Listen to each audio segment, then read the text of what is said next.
to fuck on. You just can't call me when you need a nigga to free. You just can't call me when you need a nigga for money. You just can't call me when you need me on Monday and twice on Sunday. What the hell I look like? What the hell I look like? What the hell I look like, baby? Tell me.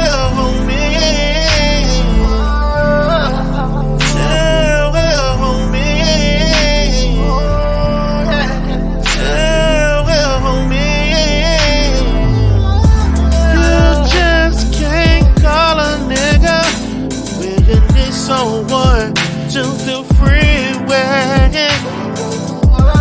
You just can't call a nigga when you need someone to bitch to. You just can't think that I'll be right there. I will be there for me to share. What the hell I look like? What the hell I look like? What the hell I look like, baby? Tell me.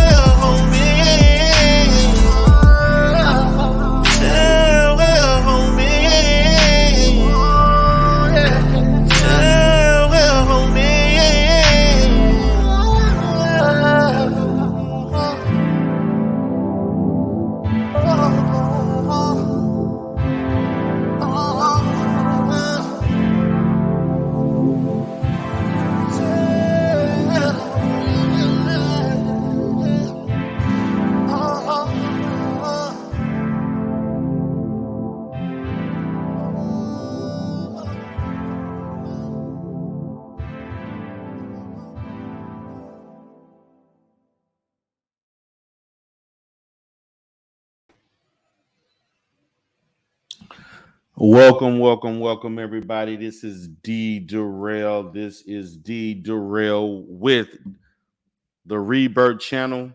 What you see here, the Black Manosphere, this will be the last time that I will be showing this particular title as far as trying to have the Manosphere as an alternative to the Manosphere. This channel itself will no longer exist in the manner that it has over the last couple of years. This channel was created because a previous channel, a very hot channel that I had called D. Durrell itself, was basically taken down, and it was a fastly growing channel that talked about a lot of things, particularly in the manosphere, the pro-black sector is kind of a hybrid of the two. And it went away in October of 2020. So some of you all know, and I'm also broadcasting from what is now called Sectors TV. That channel will be changing along with the Rebirth itself. Will be used more for trying to put users in the direction of my new channel, which is called Coach D. Durrell Spears. I'm going to be getting into the dating coach relationship arena. All of my topics will talk about dating. All my topics from this point on will be focusing on dating, relationships, marriage, and everything that encompasses those arenas. I'd like you to know that for those that are new to my channel and those who have supported me, a lot of people, particularly on this channel, they throughout the last year and a half have encouraged me to do relationship related content, and particularly when I'm talking and coming from a perspective of what I um, engage in and in my profession. So what I plan to do is apply my clinical knowledge, my professional knowledge to the dating game, apply it to marriage. I do have credibility outside of those, I mean, outside of YouTube. I have credibility of doing this for almost 20 years. I have credibility of helping marriages. I have credibility of helping all type of damaged relationships. So I won't be talking about the black manosphere anymore. I'm going to say that overall, I did not consider the manosphere um, content to be successful, although people may disagree. I did not consider it. I thought it was going to be a little bit more successful than what it was, and partly because my heart wasn't all the way in it, because I was in the Umar Johnson sector, and in the Umar Johnson sector, that was pretty much my golden egg. That was pretty much where my heart was, my mind was for the most part. And this particular channel was secondary to that. So I will be going by the name of Coach D. Darrell Spears. You can continue to call me. You can continue to call me D. Darrell if you like. For those in the Umar sector, you know, y'all can still call me the Godfather if you like. I won't be introducing myself as such. Marquise 912 said the Manosphere won. Whatever you think, if you think the Manosphere won anything, that shows me your mindset is that of a loser. The Manosphere didn't win a damn thing. D. Darrell Spears is still D. Darrell Spears. Nothing has changed. I'm winning. I always will be winning. And when my new content comes out, I'm going to show you what real dating coaching is really like. I'm going to show you what the effective ways to help people deal with relationships. I'm not going to necessarily give advice. I'm not in the business of advice. I'm in the business of giving strategies. I'm in the business of giving tools. I'm in the business of giving alternative ways of dealing with things in an effective manner that is healthy for you and also healthy for your partner. I'm going to introduce things you've never, for many of you, probably never heard of, never seen. And I expect to get pushback. And I expect for the dating coaches to be the main ones pushing back what I'm saying. Because in my channel, Coach D. Darrell Spears TV, that will be the channel. The focus is about having healthy relationships. The focus will be on healthy relationships. And in order for you to foster a healthy relationship, you must first be a healthy person. You must be healthy financially. You must be healthy socially. You must be healthy mentally. So yes, Marquise, I will not perpetuate going to Colombia and Brazil and telling men to spend money on third-rate women.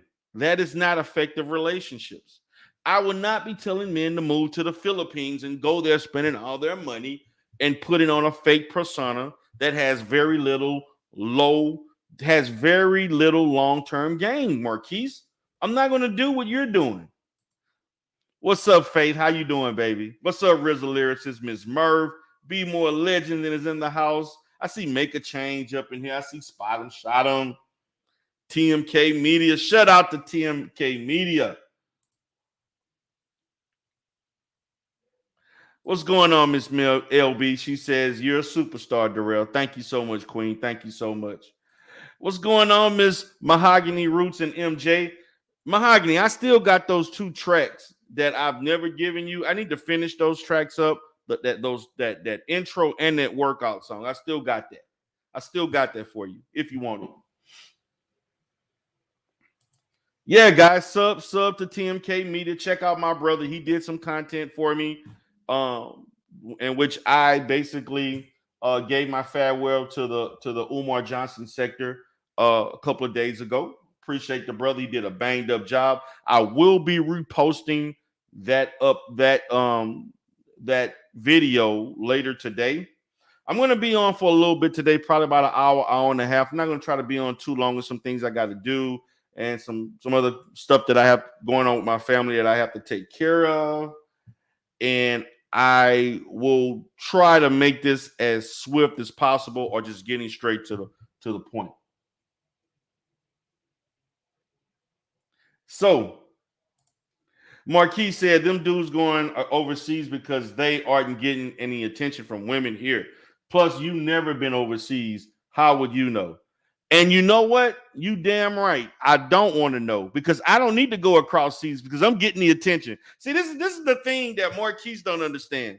These Negroes who going across seas because they claim they're not getting attention from the women here. I never had that problem, Marquise. So why should I have to go get in third world dirty feet women? I never had that problem, Marquise. You see, you said the key word. The dudes, they aren't getting the attention. I get attention all the time. Marquise, I ain't never had a problem getting attention. I never go 6 months, 8 months without having sex or having a date. I ain't never in my life went 2 or 3 years of a drought of involuntary celibacy. And then he said, "That's that N-word." No, it ain't.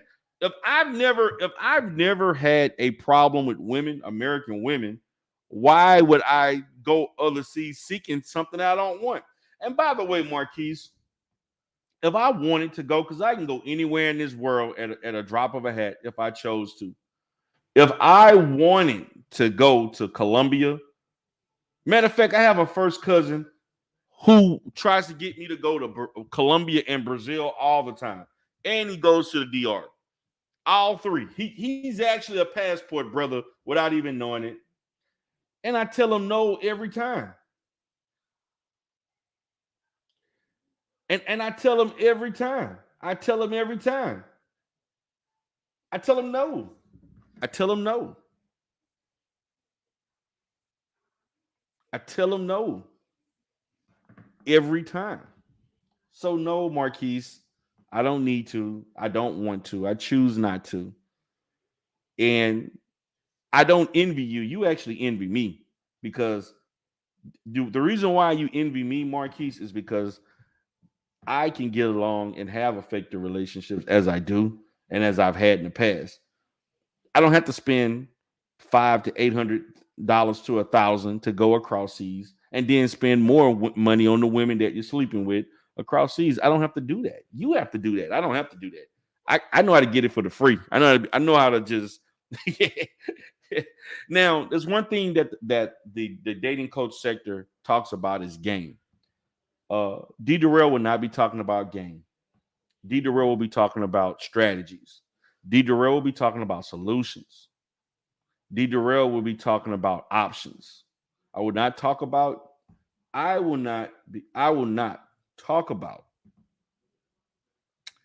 lying to women, manipulating women. That's all game is. And for those who claim it's not, they're lying.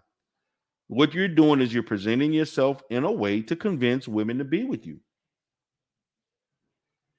Now, I'm going to say you need to have certain attributes, but I'm not going to promote game. No, I'm not. I'm not a game coach. I'm not a pickup artist. I'm not going to teach men all of these different things that have no long-term positive gains. I'm going to talk to the women.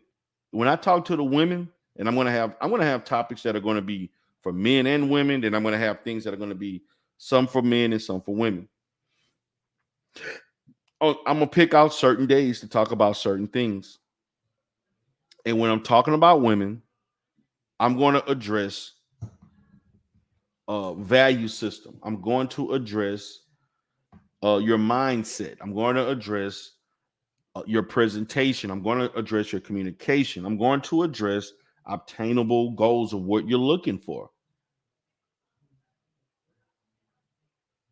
So, yeah, that's what I'm going to do.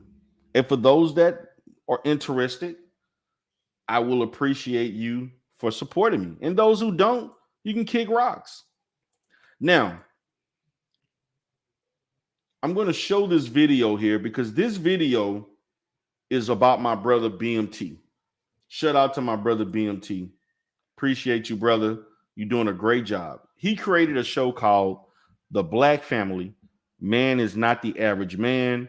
Then these discussions about 80% is a waste of time. And what he's referencing is that in the manosphere, it is a constant, repetitive fallacy that 80% of black women are not married. 80% of black men are not, I'm sorry, 80% of black women are not married. 80% of black women don't want to be married because they feel that there's not enough good black men, or they opt out not to get married because they can get welfare. This is what these fools were saying on BMT's channel. Shout out to the Faith Factor, because the Faith Factor was there battling with these men. Now, I didn't agree with everything that anybody stated, because there's some things that I agree and disagree. But at the same time, you're talking to men, which one guy got about 4 or 5 children for 3 or 4 women. Then you got another guy who's, I don't know, who's almost in the same predicament. None of these guys have a history of having an effective relationship. None of these men have ever been married, to my knowledge. None of these men have never had an effective relationship with a black woman. But all of a sudden, you want to blame black women for everything, for your failures. And that's your fault. Shout out to Topaz. What's up, baby? How you doing? She said, hey, D. Darrell. I'm saying, hey, back to Topaz. For those that don't know, please check out Fort Quarter Talk. It's pretty cool. And with Topaz, Third Ward Columbia, check them out. It's cool. Check it out. Now, what's up, LV? He said, Coach D, what's up, man? What's up? Yeah, you call me Coach D. Call me Coach D. Darrell Spears. I am giving my full name because they already know it anyway. You can go verify me. You can verify my business. You can verify where I'm at, where I'm located. You can go check the board. Everybody know who I am. So it's no use of me hiding who I am. For those that want to call me by my first name, you want to call me Dempsey, you can call me Dempsey if you like. It makes no sense at this point. It doesn't matter to me at this point. You can call me Dempsey Darrell Spears. You can call me D. Darrell Spears. You can call me Coach D. Darrell, whatever you like. It's all good. I'm sorry, for the record. Check out For the Record. I apologize, Topaz. Topaz, I'm so sorry about that. Please go check out For the Record. They actually go live at 4:00 every Saturday, and they have great talks. That's one of my favorite channels to check out. Please check it out. They have great talks, and they cover a lot of different stuff. So, what's up, Expose the Manosphere? Appreciate you for being here. Appreciate you for being here. Now, before I go into this, I want to highlight to everybody. I want to preface the fact that the D. Darrell Rebirth channel will be utilized as a channel to advertise my dating coach channel. I will not create any new live streams for this channel. This is my last live stream as far as original content. Our content after today will be focused on Coach D. Darrell Spears TV.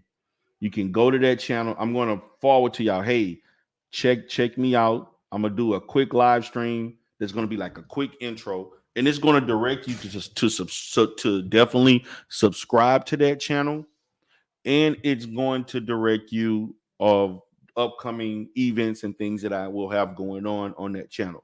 That's how this channel will be utilized. This channel also will be utilized for my to let people know in this sector what's going on when I change my name, and I'm going to utilize the sector TV in another manner. Also, I'll be letting you know things that's going on with my D Durrell Life Solutions channel. I want you all to know that the D Durrell Life Solutions channel is monetized. I have over 1,600 subscribers over the last 3 weeks. I've noticed a steady growth in my channel. For some reason, people love my content when I talk about Black families. People love my content when I talk about the relationships between Black women and their sons. And also, people love the fact that I got a great response when I did the TikTok therapist content. I actually got a huge viewership for that, and I got a lot of new subscribers, and it was shared by people from other sectors. So I appreciate you for that. Also, I also received a lot of subscribers for giving my analysis on the Bus Life channel. Uh, that channel per se with what's the guy name? But the Bus Life, the basketball player, so forth. Um, I received a great deal of subscribers and viewership from people who are subscribed to his channel. Several people in the Kwame Brown sector shared my videos. They actually used my channel. They used my snippets on Kwame's channel when I was talking about mental health. Yeah, the Kwame Brown sector. Yeah, they used it. I'd say at least 3 or 4 people in that sector used my channel to talk about things. It actually, I'm glad I was able to stay out of a beef because it was actually used as ammunition between content creators against one another in that beef. So I'm glad I was able to stay out of that. You had one guy that tried to get me into a beef by talking down on me, and he thought that my YouTube channel was a measurement of my overall credentials and credibility as a therapist, and I thought that was laughable. And I just let him say what he wanted to. He know not what he stated, not what he do. Only someone ignorant would say such a thing. That a well polished, educated therapist for over 16 years owns his own clinics in multiple cities, but I'm using YouTube as a measurement mistake of success I achieved before I even had a YouTube channel. But that goes without saying. So what I want to do now is go into and talk about one of the reasons I gave the Umar Johnson sector the reasons why I decided to get out of the Umar Johnson sector. Now I'm going to talk about within the rebirth for those that are in the Black sectors, the co-ed sectors of YouTube, the manosphere spaces, and everything that's around it. This particular video today, which I was going to go in and tap in, and I said, no, I'm not. Now I'm going to speak and give my address to the manosphere spaces and the Black YouTube spaces. We were constantly, and this is something that even Umar talked about to Cynthia G. It is so much circular blame about who did what, when, and how, and who is most at the blame and at fault. There are no real solutions. And you have the stupidity of some of these content creators who have repetitively regurgitated the same BS over and over and over and over again. What's up, BMT? Appreciate you for letting me use the video. This video in itself typifies why I'm sick and tired of getting on these goddamn panels dealing with these Negroes. And to Josephine, I did send a link. Josephine, I did send a link out. So for anybody that wants to come up, you can come up and chop it up with me. I did send a link. I'm going to go ahead and send the link again as I go through this. So you want to be in the back chat, I'll bring you up. But I'm going to illustrate why I'm going, and because this, we need corrective measures. We need corrective measures. We don't need blame. And one of the things that I am going to talk about is the fact that when you're entering into the dating phase, when I'm going to give non-diagnostic consultations. I'm also going to give assessments to those who want my consultations to see if you're mentally there. I need to measure, I need to assess where you are in life before you talk about entering the dating scene. I'm going to measure your communication skills, your mood, anxiety levels, any mental health history. See, this is something you won't get from other dating coaches. But if you're going to get consultations from me, I'm going to do a whole history of you as a person before we even think about dating, before we even talk about you engaging with somebody else. I need to know where you're at. And this is something that other people don't do. And you're not going to get that. But you're going to get that from me for those that choose to go that route. What's up, Topaz? How you doing, baby? Hey, D. Darrell, can you hear me? Yes, I can hear you great. Okay, listen, I just heard that last sentence. I had something else I was going to say when I got up here, but hearing that last sentence, I think that I don't remember if I said it when we were on the stream together, but I think that is exactly what is needed before people start trying to date, before people start trying to have kids and make families. I think that people need to understand that, yes, to be mentally stable and ready to handle all of the things that those types of life events give you the ups and downs on, you do need to hear from somebody that is unbiased, somebody that has research, centuries of research at our fingertips to be able to tell you whether this is actually normal or not. Yeah, there are certain things that fit into society as right now because people have adapted, and it's a lot of maladaptive people out here doing things and requiring things that aren't helpful to us. And then there are some things that line up with our instincts and what we do to evolve. Okay, so we can either be in charge of what changes society, or we can just follow along and let the louder people decide it, and then we all just go down in a basket of flames. So I just want to say that I have always thought that there needed to be like some type of, not necessarily a formal test, but some type of assessment. I'm not telling you what you have to be. I just want you to know where you actually are so that you can get somebody that lines up with what helps you further what you believe. That way it's not a bunch of people out here matching up that don't get along with each other. So I want to thank you for actually being the first dating coach I've heard to put this to good use. Thank you, thank you. So yes, I'm not going to do, and so what I attempt to do is, again, I'm going to assess in a manner, and I want to look at your psychosocial history. I don't want to get too clinical, but in a Right. sense of, I need to know, we need to know if there's abuse. I need to know your history of what you have modeled yourself, who you've modeled yourself about as far as how you interact in relationships. A lot of people model themselves out of people that they've seen in their environment as a child, as a teenager, and as they progress throughout their life. We need to talk about if there has been domestic violence that you've viewed and seen, because there are people who actually think in a relationship, effective communication is two people yelling and screaming at each other or throwing things, and violence is actually a part of relationships. Those Yeah, and things you need know to what else, come D. out. Darrell? So those same people believe that the person who's the physically strongest, if you can hit somebody and make them shut up, that meant you win the fight. Yes, yes, yes. And so those are the things that I'm going to talk. This is not going to be a thing because I've been studying the dating sector, the dating coach sector, and I'm number one, I'm not giving advice. I don't give advice. As a therapist, I don't give advice. What I Right. do is we're going to process the issues.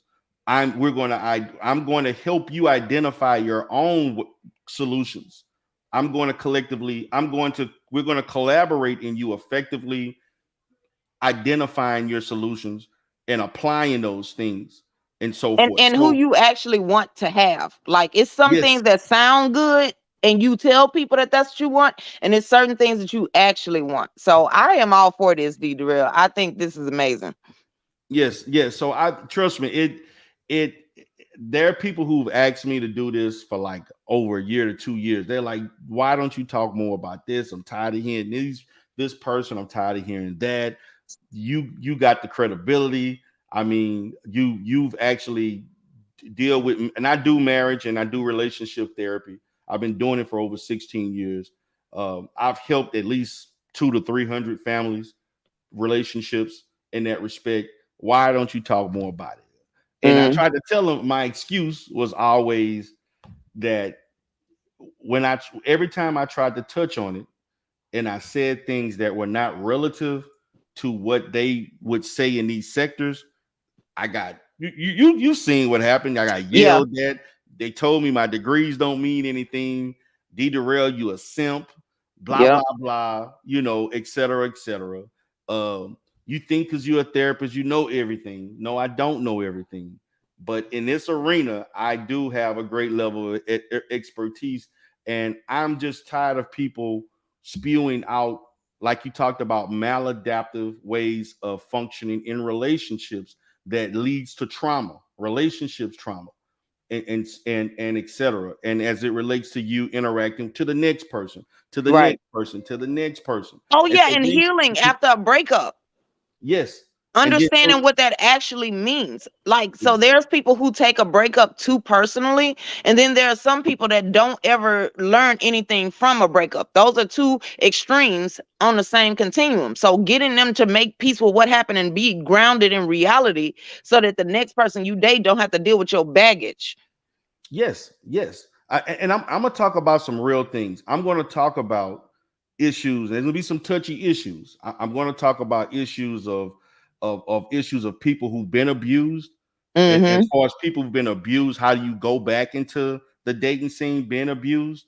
I'm going to talk about people who've been divorced, Mm-hmm. that have these, these this thought process of, we got to definitely heal from those previous relationships. It's an all or nothing perspective towards Mm-hmm. things. We got to focus on some projective issues. We're going to focus a lot on minimizing overgeneralizations, all of those different Mm-hmm. defense mechanisms and so on. We are going to tackle that, but just in the form of coaching. And of course, I don't want to come off too clinical, but I do have to apply aspects of that so that I can put people in a situation where when they go into the dating arena, that they are equipped with tools, they are equipped with information about themselves first, because it's about you loving you and knowing you first, and then you're being the best for yourself and for somebody else that would be able to recognize that and appreciate that. How you doing, Miss Absolutely. Pre? How you doing, baby? Hey D, how are you? I'm great. I'm great. I'm good, good. I'm good. I'm good. I just wanted to chop it up real quick with you and just first of all let you know that I'm giving you all kinds of props out here for going in this direction. And one of the things in particular that you mentioned was to give some advice in regards to individuals who have been through like sexual abuse and stuff like that. Right, Um, right. I think that's so important because, me, I've been a victim. I think that's something that most people know who know me. But it is very difficult to get into the dating scene when you've been a victim of abuse. One of the ways that I was able to do that was through my therapist. Okay, so I really, really appreciate you trying to do that and adding that aspect to it. I think a lot of people just kind of date and don't get to the bottom of their real core issues before they get involved with somebody. And then you've Right, got two people that come together, two broken people coming together and trying to create a relationship. So right, if more right, if more therapists were doing this, I think that would be good, especially in our community. Just because of how much we face and how much we experience in our community. And a lot of times we don't even realize how how much pain we're in, or how much we're really dealing with, until you actually talk with a therapist. So can I say something real quick? Yes. yeah. Okay, so I am glad that you came up and you spoke from your position, because I do want to let the Black community know that therapists do, in fact, do this. It's just not publicized, because this is one of the services that you can get with your benefits. D. Durrell actually does marriage and relationship counseling. I stay away from that. I personally just I stay out of people's relationships. Okay, but that doesn't mean that I don't understand it. That doesn't mean that I couldn't offer like guidance if needed be. Like, they Right. would, most of my clients come to me for a different reason, and then if they have that as a secondary reason, then I'm capable of treating it. But this is out there. It's just that, here's the thing: a regular dating coach doesn't have an ethics code and a board for you to report for recourse if they misuse that relationship. So a lot of Facts. people go to them, and then it's something that's not even covered by your medical benefits, so you paying out of pocket, and it's a whim, whatever they decide to charge. I found out somebody was They're charging. expensive Huh? too. Did you see the prices that they Yeah, charge? no, that's what I was just getting ready to say, Deidre. I found out somebody was charging $700 an hour. And Yes. people are paying this because they really want to relate to people. But psychology is the study of human behavior. Okay, so if you go to your therapist for a copay, for a medical visit copay, you could get like treatment with recourse. There's numbers you can call if your therapist is misusing your relationship. You don't like this. We have an ethics code we have to uphold. And so therefore it's not going to be all about us. It's not a whim on how much we can charge. It's a regulated field with Facts. people we have to answer to in consultation to talk with one another. So a lot of therapists already are capable of doing this, but people don't know, or either they feel like, oh, well, seeing a therapist is taboo, but I could pay somebody I found off YouTube just because they say it. Facts. Yeah, They that's have a no fact. they, Hmm. they have no training. They don't see, and so my thing is that the dating coach will not tell you at this point you shouldn't be dating. I will tell Right, people, if clinically, if the assessment points me in that direction, if the scoring of that and my interpretation of the data says so, I will tell a person, um I'm going to refer you to a therapist or whatever clinical professional that you need, and get that treatment. If you choose not to use me as such, you can go with someone else or someone of your liking, and you may need to. This may be something. This is the avenues you may need to go in, and before you even think about trying to enter into the dating scene. I don't have a problem saying that, because I know it's clinically appropriate. It's no right, different that if someone came to me and they had issues and mental health issues that are outside of my expertise, right. I refer the same way. I don't have a problem doing that. But a dating coach will never tell someone you shouldn't be dating. They're going to give you, this is 10 ways you can pick up a woman, or this is 5 ways that you can get in a woman's pants before the third. This is the stuff that they're teaching. And I'm you not know going what to else, do that. Deidre? It's also based on their biased experience in life. They're going to put you in a box based on what they believe everybody's problem is, based off of like, there's no place where they can go to study a wide range of behaviors. Like, we have to do years worth of study to be able to know all of the different things that have been tried throughout history that have worked, that didn't work. They don't have to do all of that. They can decide, this is how I look at life. So I'm gonna start telling people, this is my theory. This is what I came up with. And sometimes they get lucky and sometimes they don't. But that's what it is. It's luck. There was no study. There was no skill or knowledge. And I hope this doesn't sound like I'm being a hater, but it's been very irritating No, watching people use therapeutic terms that they hear in pop no. culture incorrectly, and then also trying to do assessments when you have no study. Nobody has checked whether or not what you're assessing people for their problem to be correct or not. So I think that it's doing a disservice to society. And so It I'm gonna be is. quiet. I'm gonna go on mute because I know I have a No, I'm, tendency I'm to talk. glad. I'm glad you stated that, because that's one of the reasons why, as I was going to talk about the video, that there were people talking about. You're going to hear two men approaching marriage from a perspective in which they're blaming black women for all the ills and the reasons why black men and black women don't have we don't have a higher marital rate, and it's all black women's fault because they chose welfare over getting married. There are actually people that believe that, and I'm going to showcase that in a second.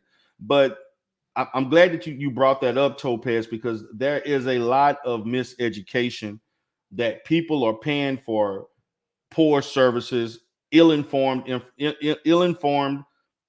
services that to me can hinder someone's ability long term. I'm about the long term. I'm about professional growth. I'm about healing. And in the process of me coaching those who need those services, I'm looking at this as creating a path for you to have long-term success. This is not about you just getting a date. This is not about you just dating in itself, but you are having the ability to identify reasonable goals that you have and obtainable goals for yourself that can be applicable to your life. And sometimes being alone may be the solution for you.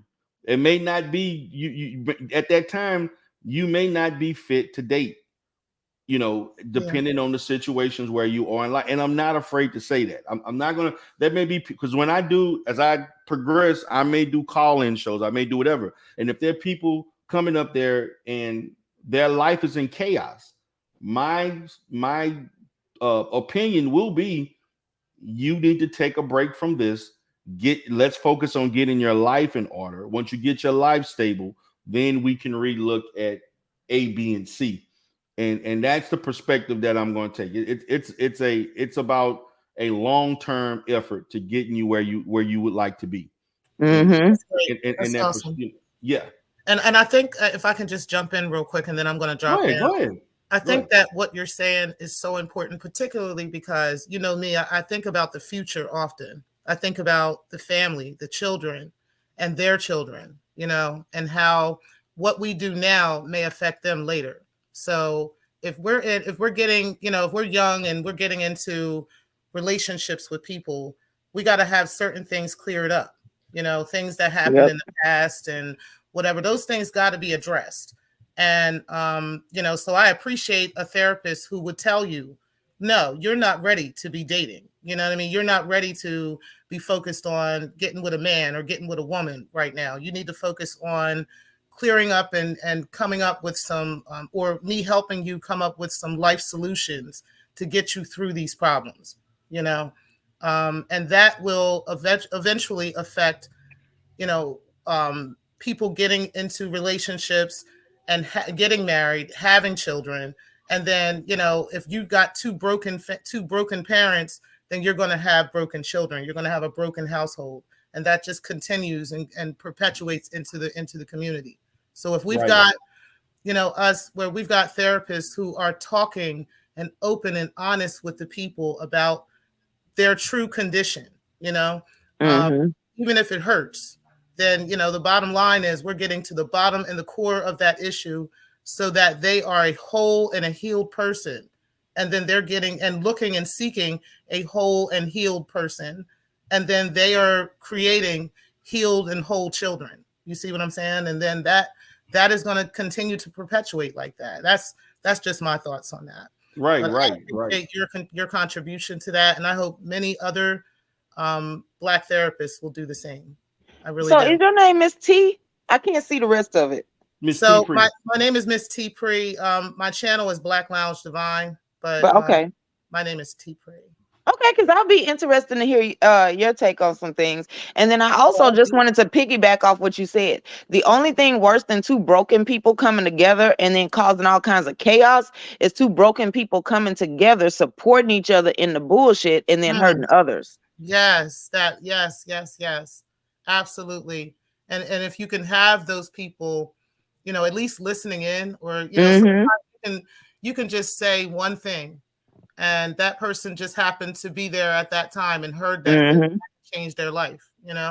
So shout out to you, Darrell, for putting that work in. I really appreciate it. Yes. I'm actually working on things. This is the most serious that I've ever taken YouTube. So I actually have I've been reading at least 30 books, reviewing some stuff, and I'm kind of putting some things together, theoretically speaking. And I've been kind of creating a playbook of talking points, things that I'm going to discuss, the manner. I'm going to try to attempt to create videos in which it's kind of a it's kind of one video is going to be a precursor to another video that's going to have some level of chronology to it, where Mm. we're going from one thing to another, and so on. And it's going to be we can review and process as far as if you've developed these certain level of skills, then it may be appropriate to you to be at this stage. But if you haven't did these things, you may want to revisit certain things before you do certain. So it's gonna be a process. It's gonna definitely be a process. It's not gonna be me telling you if you do 10 things or 5 things, this is going to work. How do you know if a woman loves you or not? And I'm not, this is 10 things that a woman will show you, but our women don't show love the same way. Our men don't show love, loyalty, and things like that the same way. Everybody's different. So there are going to be aspects of that from a personality perspective, from a behavioral perspective that I'm going to make light of. Well, even if I can just say this, and I know I keep saying I'm gonna drop off after, but No, go ahead, go ahead. Well, Yes, no, but this obviously is a topic it's on your heart, so I feel like you should stay and say it. No, I was gonna say even with that, I think that people have these ideas of how a relationship should be, and that's from an unhealed mind. You know what I mean? So when you come from a place of healing, a lot of those things become clear to you. You know what I'm saying? Like how, if somebody loves you or if somebody's there for you, those kinds of things will become clear because every relationship will be that way. It won't just be who you're trying to have sex with. You know what I'm saying? I can't come up with it. Right. But, every relationship will be that way. You'll approach people with in a healthy fashion, from a healed perspective. So definitely. Yeah. All right, guys. Well, I appreciate this conversation. And Darrell, I always support you. I'm looking forward to it. Yes, I appreciate it. I look forward to everybody, giving their responses, comments, or even input. I'm gonna definitely appreciate that. I'm looking forward to it. I'm going to actually launch the channel probably in about 2 weeks. It's going to be about 2 weeks when I launch the channel. Okay. Well, let us know. And, I'll be there. Yeah. All right. Appreciate you for coming up. Right. It's good meeting you too, Topaz Presents. It's good meeting you too as well. All right. Y'all have a good night. I'll be in the You too. All right. They saying, is that Topaz? I know with third war Columbia is not up here. Wait a minute. He said third is my what now? He said, is that Topaz? I know with third war Colombian up there. He came. They trying to see if that's really you up there talking to me. See, that's what I'm talking about. Okay, first of all, I have a whole name and everything outside of third. Okay, he's just the loudest one. Okay, I'm a whole individual. See, y'all stop acting like that, Nino. Exactly. Yeah. So, but yeah, I'm like it took me like just kind of thinking about it, and it was just certain things that were happening. Just looking at YouTube and I'm looking at the state of these sectors, and just like today, like BMT did a video about Black families and relationships, and again, the whole thing about marriage came up, and this is pretty much indicative of many discussions in which we start talking about the statistics, and they quote the CDC, they're quoting I think Black demographics or pure research and stuff like that. And I'm like, I have like whole psychological journals about this. I got stuff with the ACA, I got stuff with TC, I got stuff with the American, the Black. Exactly. They don't get it that there are people out here who do this professionally, and we have access to the research journals, not just what they put out there on Psychology Today or on like some pop culture website or whatever. We have access to the raw data, which means that this stuff that they're reading from these articles is not actually what's happening. Okay, even if it was, I know what's coming into the office every day. When we all get together at different seminars and with consultation groups where we talk about what we're seeing. Sometimes that's what prompts the next research article. Way more stuff than what's out there just for the public to consume. So I don't like when they try to tell me, what I should be thinking or what I actually am thinking. Like that, I saw this. I had the same reaction you did, D Darrell. I saw Yeah. this video. I was gonna click the link, but then after I heard some stuff, I was like, nope, because it's not gonna go well. Mm-mm. Yes, exactly. And the thing about it is, um, the frustration of me telling these people, like, they really have never listen. I've taken at least 3 or 4. I took 2 statistical classes. I took a research class. I took Mm-hmm. experimental science. And in my master's degree, I took a couple of research classes along with doing a thesis.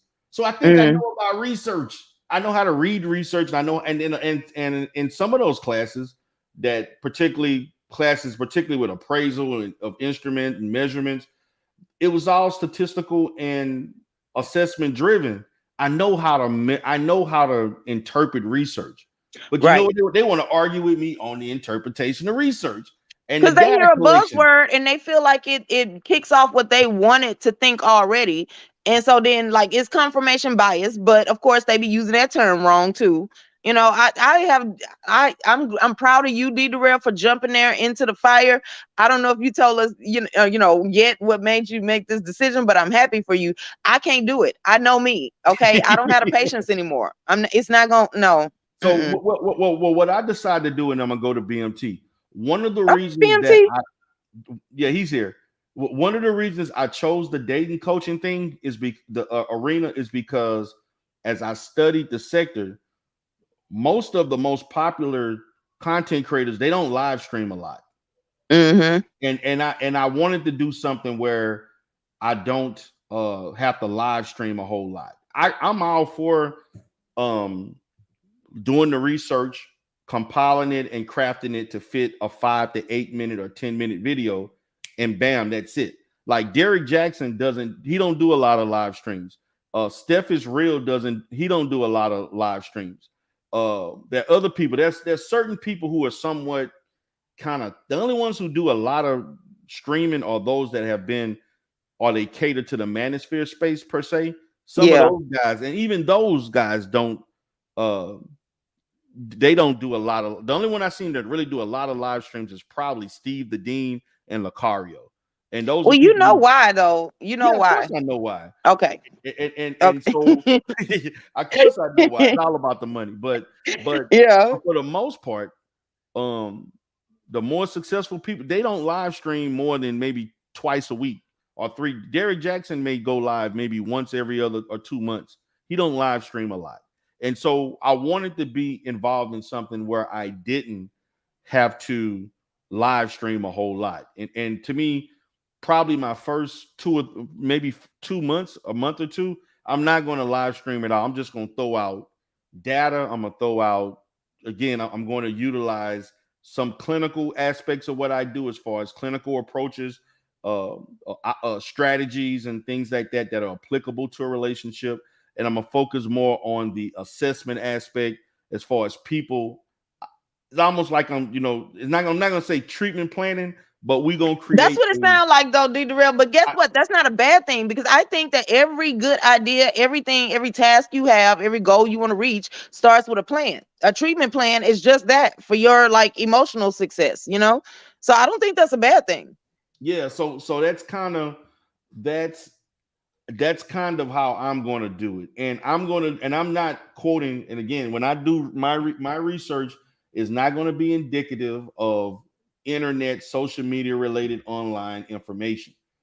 A No, lot I'm of it's gonna be using the opposite because they be getting the answer wrong. yeah, I'm using the Journal of Marriage and Family Therapy, marriage development relationship. I'm using something dealing with on those terms as far as which I've always done anyway per se. You mean a peer-reviewed, research-based, reputable source? You mean that? That's what you mean, D Drill? Yes, exactly. That's Okay. what I mean. Okay. Okay, because I thought that's what we all, and here's another thing is that I hope that through this the masses can be educated on what to expect from people who are giving you content. If it's just entertainment, then cool, that's just entertainment. But when somebody is purporting to be able to help you have success in your life, it needs to be backed with something. We as the consumers need to ask for a little bit more. Right, especially if you spending $700 and five, Yes. because I'm not charging like a one-on-one consultation with me. I'm going to have different things that may involve, but I'm not charging anything near $700. Uh, it's going to be. I mean, I charge, to me, and I'm not expensive as a therapist. I charge $100 an hour for cash as far as therapy. I'm actually thinking about going up maybe another $20-$30, but I only charge $100 cash as far as one-on-one therapy. An assessment, depending on what I'm doing, is at minimum. It starts off at $250 on up. Well, Darrell, I charge in line with the Medicaid rates, and you know that they went up for 2022, right? Yes, they did. It's 119 at minimum. Oh, that's what. Damn, I'm charging low. I'm Yeah, gonna have to up that to the Medicaid rate, because I yeah. used to go by the Medicaid rate, but well, It you used know to be they like charge 70, different. but now as of 2022, I know it's 119. We'll talk later, but there's a whole lot of things they went up on in our rates because of Yeah, COVID. I know. They have the 45-minute, and then you got the hour rate. That's a little Yeah, different. so that's the 60-minute rate. Oh, okay. Oh, the 60-minute rate is 119. Okay. Yeah, and some Okay. Cool. change. No. You know what? I misspoke. So the intake is 119. The 60-minute rate is 106 and some change. Oh, okay. Okay. Well, cool. So, what's up, BMT? Hey, what's going on, everyone? Hey, BMT. Hey, what's going on, Topaz? So okay, so I'm here for it. Yeah, I didn't get. I'm sorry, I missed the message.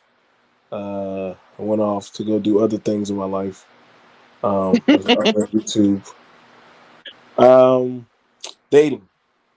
I don't know why that's a hot. Well, actually, I do know why that is a hot topic for post modern men and women. Um,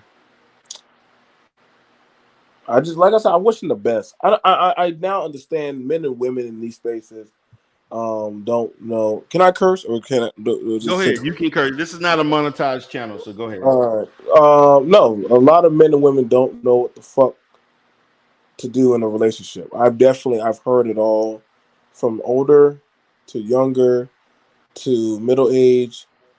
Um, hell, you've even heard it on my panel. If anybody's heard what was said on my panels, I am a family man, so I can talk my shit as much as I fucking want. I do show my work, business, family, culture. I have definitely hosted for the Honorable Dita Rout and the Honorable Mrs. Topaz, two amazing BBN members. Um, but that's the problem. There's not a holistic balance. It's not a holistic balance when it comes to a relationship dynamic. A lot of people, and when I watch these shows, people come for the prosperity blessings, that's what they want to hear, but not actually. This is actually what you need to hear. Um, Hmm. the submissive talk. I never heard this much goddamn submissive shit until I came to Black YouTube, and it's. I thought it was just bad on just one side. It's bad on both sides, Right. and I don't want to say this is just a black thing, but I'm only dealing with that of the spectrum because I am black. So Right. I want people to oh, well, other people, know we're dealing in the realm of what we deal with that we deal with on every day. Majority of us three, we bump into, we deal with, we sit with. Thanksgiving is coming up. A lot of family oriented holidays are coming up, and so yes, we're going to be predominantly be dealing with that of our own culture and ethnicity group for the most part. That's what I believe. So we see this this shape. COVID was very real. Domestic, a lot of domestic abuse had skyrocketed because a lot of people thought that they understood relationships, but they were getting into something. And I'm definitely, you can hear it on the panel. I've heard something about older men talking about getting women when they're 18, but then Mm-hmm. sexually sexually unaccountability. I can understand why Topaz was cringing and typing her fingers away in the chat. Of being said, Okay. I didn't know you saw me, BMT. I thought you uh, was hosting the panel, but I was like, no, this is terrible. This is horrible. Back up. no. Here's the thing about it. If y'all notice now, whenever I do panels, and shout out to the Faith Factor, she did an amazing job. I know Yes, she did. it Lord, I couldn't. took you a Yeah, lot. I'm actually gonna review it, man. But we gonna I get to I the I go I, review. I already told Faith. I said no. We need to have a sit down council panel, and we need to, just like I broke down that Cynthia G in talking with the educated. Mind you, I want y'all to understand this. The three women that Cynthia G just had talked with on the Fox Soul panel, y'all do know those were women. Those were family women. Those three women on the top, they were talking about their family. They were talking about relationship. The older woman that was a doctor, she was talking about her husband. The one in the middle, she was talking about her husband. The one on the right, that's a business oriented woman over at fitness and health. She literally kept uplifting, like talking about accountability with her and her man. Like, you got to learn how to read the room that you're dealing with. Some people, that's what they know because that's all they deal with. They don't deal with YouTube jargon. So when I bring certain people around, if we were to play this stuff in our work experience life or around people outside of this space, they wouldn't know what the hell's wrong. They would think this whole place needs to be locked up. Yeah. Yeah. I'm just saying, Right. like, the stuff that I've been hearing and the talking points. Listen, man, I can't play this shit at the VA or at the community college with some of my students. Like, they'll look at me crazy. I can't. This is why a lot of people have to stay like behind closed avatars and shit because they can't. Like, this stuff will get. This stuff is not. This stuff is trying to be made normal, but maybe when it starts creeping into that of actual statistics, which that was bashing some people. When y'all meet actual doctors or people in their respective fields, like a Topaz, a Rel, it gets bad for you. It gets really bad because they're not talking off of what they think. They're talking off of that of what has that of proven through tests, Mm-hmm. statistics. They're actually sitting down with a Mrs. and Mr. BMT, and they're going to have a conversation with them, and they're going to take notes, and they're going to compare with 15 to 30 other couples that they talk to, and they're going to look for the goddamn common denominator. I know these kind of things when I was in the military. They talk to military families. They talk to different families, interracial couples. They talk to black couples, Asian couples. Like, this is why I said, man, like, I'm for it, but then I'm also nervous about it. And but I know Dita Rose is very well credentialed, and so is Topaz. But I'm also understanding you're gonna have the bacteria or the negative come more so to you to push against you rather than actually listen to you. It's like it's like the people, like, an atheist has to prove why Christianity is bad. So Right. you're gonna have the people that are gonna more come to, oh snap, they got a dating coach. Like, 1 minute the dudes are talking about gang, but then they want to talk about family. I find it interesting the dudes who have a family, they're dating coaches now. But then but when they get around the dudes and they start talking about family, they tease Steve the Dean. Steve the Dean has a family. They crack jokes on him, but he has a whole family. Right. Lucario has a family.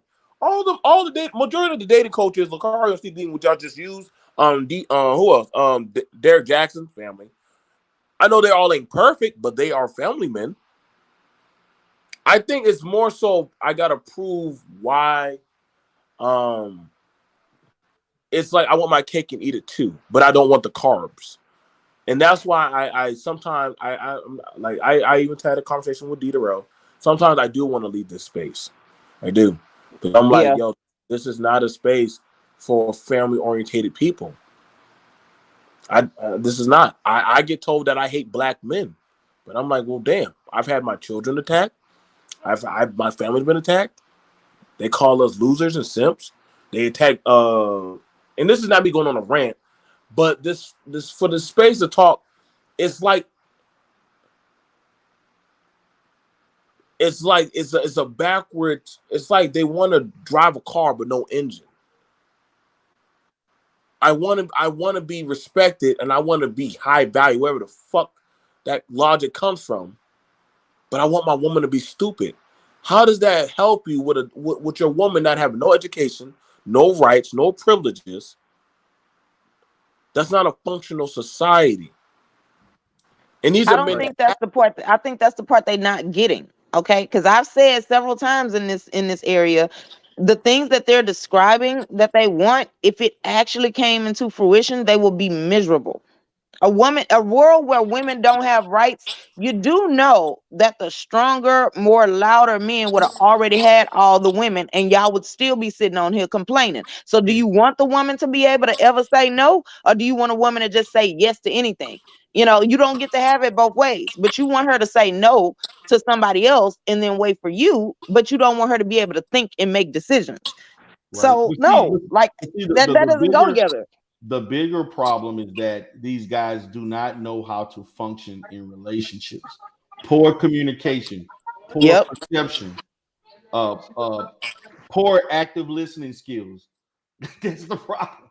They don't know how to feel. They don't know how to be. They don't know how to feel for others. All of these things, when combined together, produces a man that is not seen as someone that a woman wants to be around.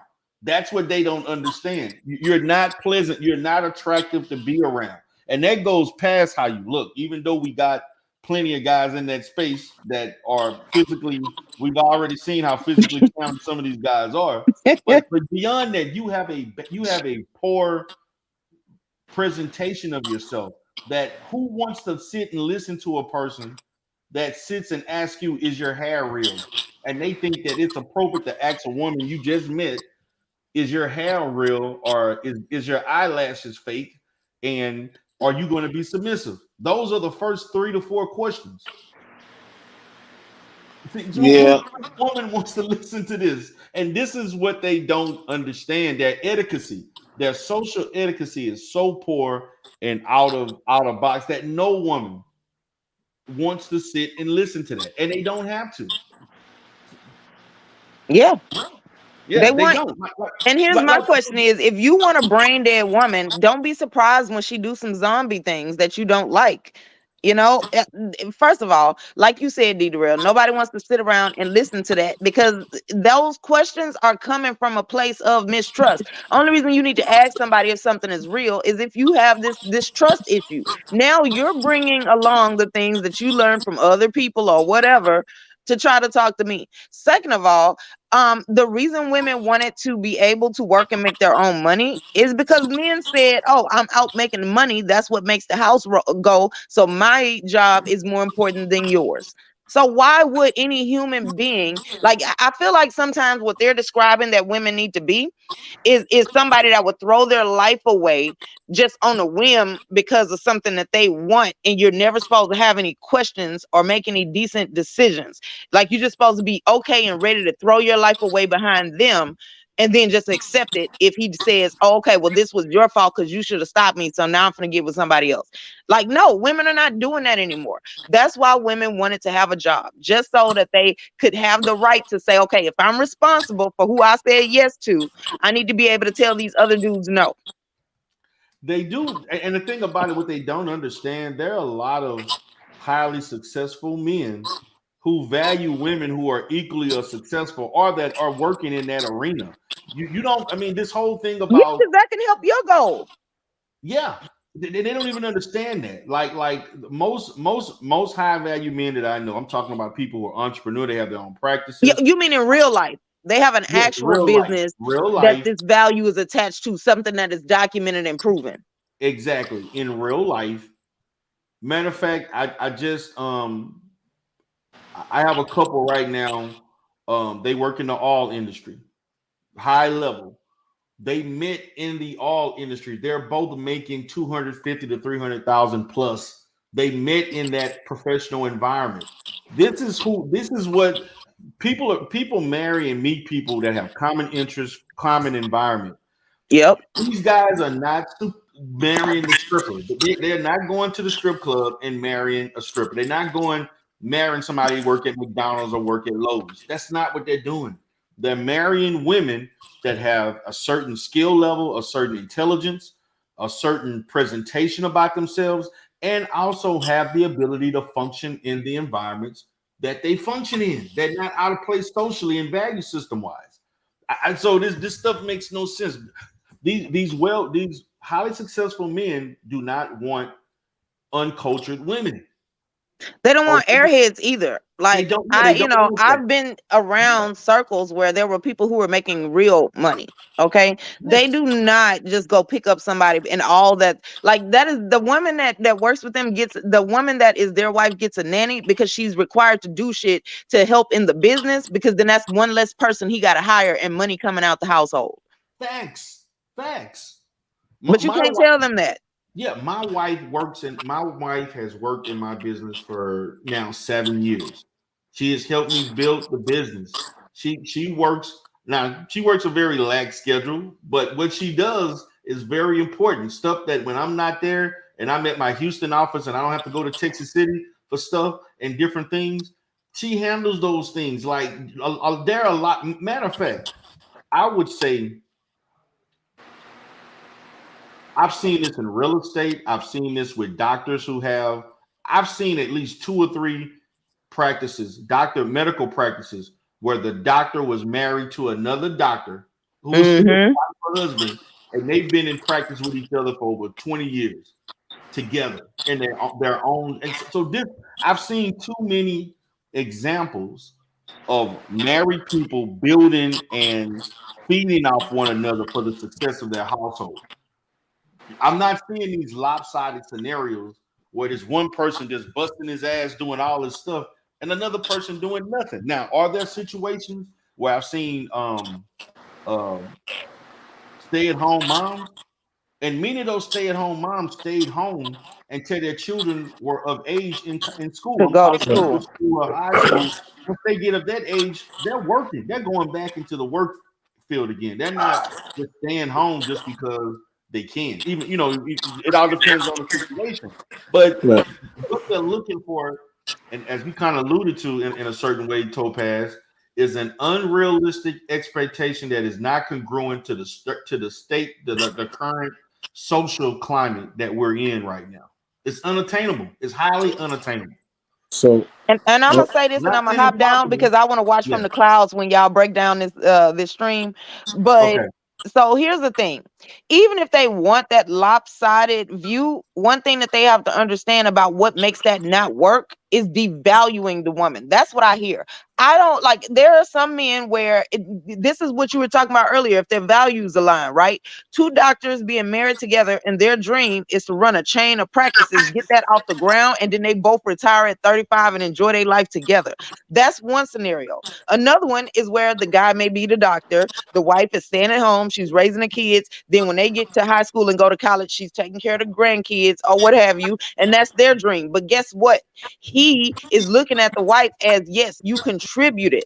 My role is not more important than yours because I wanted to be able to be in my grandkids' life, and you're making that possible. So what I hear is a whole lot of men devaluing what it means to stay home. Is like, oh yeah, all she has to do is give birth to children. Do they not know that giving birth is still dangerous? Even with all the scientific advances we have, there are plenty of women that are still having near-death experiences, and some still do die in childbirth. Do they Facts. not get that?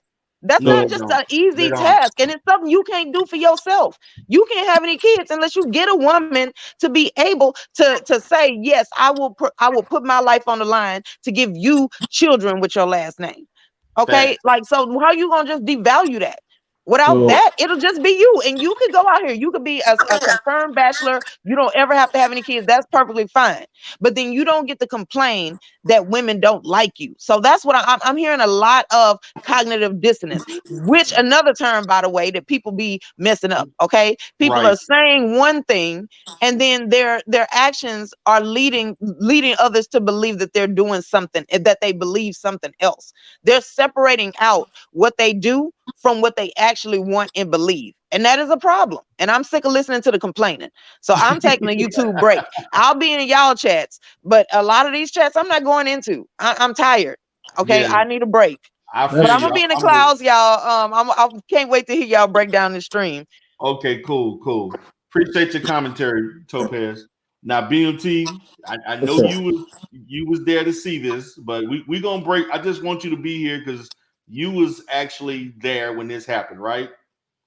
Hey, So what's up? I'm gonna play little snippets because I just want to cover when Ji came in there, and then who else came? Hood Conservative or whoever. It was two of them. Then and then next thing you know, it was Faith against four other people. I just want Mhm. to. I'm just gonna highlight snippets, No, and I that's want fine. you That's to fine. kind I'm not gonna stop anything. Like I said, it's fair. It's all fair. Like I said, but we're supposed to be doing. It's all fair. Like I said, of no okay. hurt, no harm. Fine. So let me get to let's see where we at. Don't hold back on. I'm glad. Okay, now this is I you and used to like Faith. Hold on. to watch some bitch. What's that Hold on. about black Okay, folk on the we're gonna star start here. are the same niggas that have the same spectrum of women that they were talking about. They're fucking them. Niggas talking about black women ain't shit, but they stand with single mothers and they goddamn raising their kids. How, nigga? How? How? So you're leading sons to failure. Well, I'm not gonna say leading to failure, but you don't actually believe in what you're saying. Dudes talk about being pro-black, but your ass is talking about tricking. That's on you. The same dude talking about black women, apes, and gorillas. My nigga, look at your woman. I'm just saying. Not throwing shade, but your woman. You keep saying ape. You calling black people apes. Your woman is, I'm just saying, bro. I'm just being honest. Y'all want to shoot your owls at BMT? Believe me, I'm built for the shit. I literally do this shit in the cafeterias. I don't know about y'all. I wasn't hiding. I was fighting the bullies. Now, see, BMT, at this point, you talking about the hypocrisy of these guys, right? They want Sure. one thing, but then they doing another, not reflective of things. You was pretty much on one at this point. What was going through your mind? Was you just kind of like just drained about the situation? You're just kind of like, look, I'm tired of having these conversations. Because it seemed like you was like, look, you know, It, it this is has well, it has been a lot of double talk, and I know you. I know you've seen it. I've seen it. A lot of people have seen it. This is why there's a big outcry. For especially what you're talking about doing. Um, you'll have it where men are bashing women and telling them to lower their expectations, but they'll sleep with those women and they want unaccountability sex. And I'm like, wait a second, hold up, man. But y'all get mad at what some of the stuff that Cynthia G says. But y'all guys are literally that. Y'all don't want family. Y'all literally y'all mock the family. Y'all talk about G Dizzle. You talk about Diderot. You talk about BMTs. You talk about family men all the time. Y'all say, hey, we getting our paperwork and we're out. So okay, if so why do y'all do the polar opposite and get into all kind of malarkey of foolishness? And the thing about it is when you start actually calling it out and holding these men and women accountable, that's when you become an enemy of the space or black people, and I find it very fraudulent. You know, right. we've heard people talk about women and say that they're lower class, but okay, but then when we check out their resume, holy crap, you're not even practicing what you're preaching. But they're telling a lot of impressionably unraveled young men and women these things. and they have them go along with the get along, and they wonder why these people are steadily crashing, burning, and not having tangible families, but they're complaining about that of the environment that they themselves are also contributing to. Right, right. So I'm gonna go ahead and continue, and then I just wanted to know, like at that point, I'm gonna go into what Faith is saying. Up, but y'all, there are a lot of men paying for sexualization. Like y'all can say the family model is broken, but it takes two. Like you want access to sex, and that's the thing about it. And I got to be honest with a lot of the dudes. You're talking about that y'all want cooperation. But how many of y'all are actually trying to make families? Like, actually trying to make, like, and I got to be real with y'all. Because the talks I hear, y'all do a lot of bashing on the families. And y'all do a lot. I watch y'all talk shit about George Macon. I watch y'all talk shit about a lot of the brothers who actually are actually like family men. I heard y'all talk shit about. Well, they talk shit about men who are proud stepfathers. Like, you cannot be a proud stepfather. Oh no! See, that's the thing. Being a proud stepfather, respect to you, Master Viper. I heard them bash you on Red's back. Listen, I don't know why any family man will go to Red. I'm glad that black women can't get a. I was mad at Mary at first, but then I had to go read. I had to, Ooh, wait, BMT Topaz comment down here. That's it, Topaz. That's it right there. And I'm gonna let J.I. go in. I think they want to be in charge of who that women chose to do. No, women were forced historically by need. Now, this is J.I. and his comments that this is one of the reasons why I'm tired of having these circular arguments. Now, this is the world according to J.I. Family has always been dictated and reinforced by the need for survival. Your survival was tied to your family, and the laws and culture reinforced that family structure. In America, it's basically Sodom and Gomorrah these days. There's no more morality. There's not any one unified morality.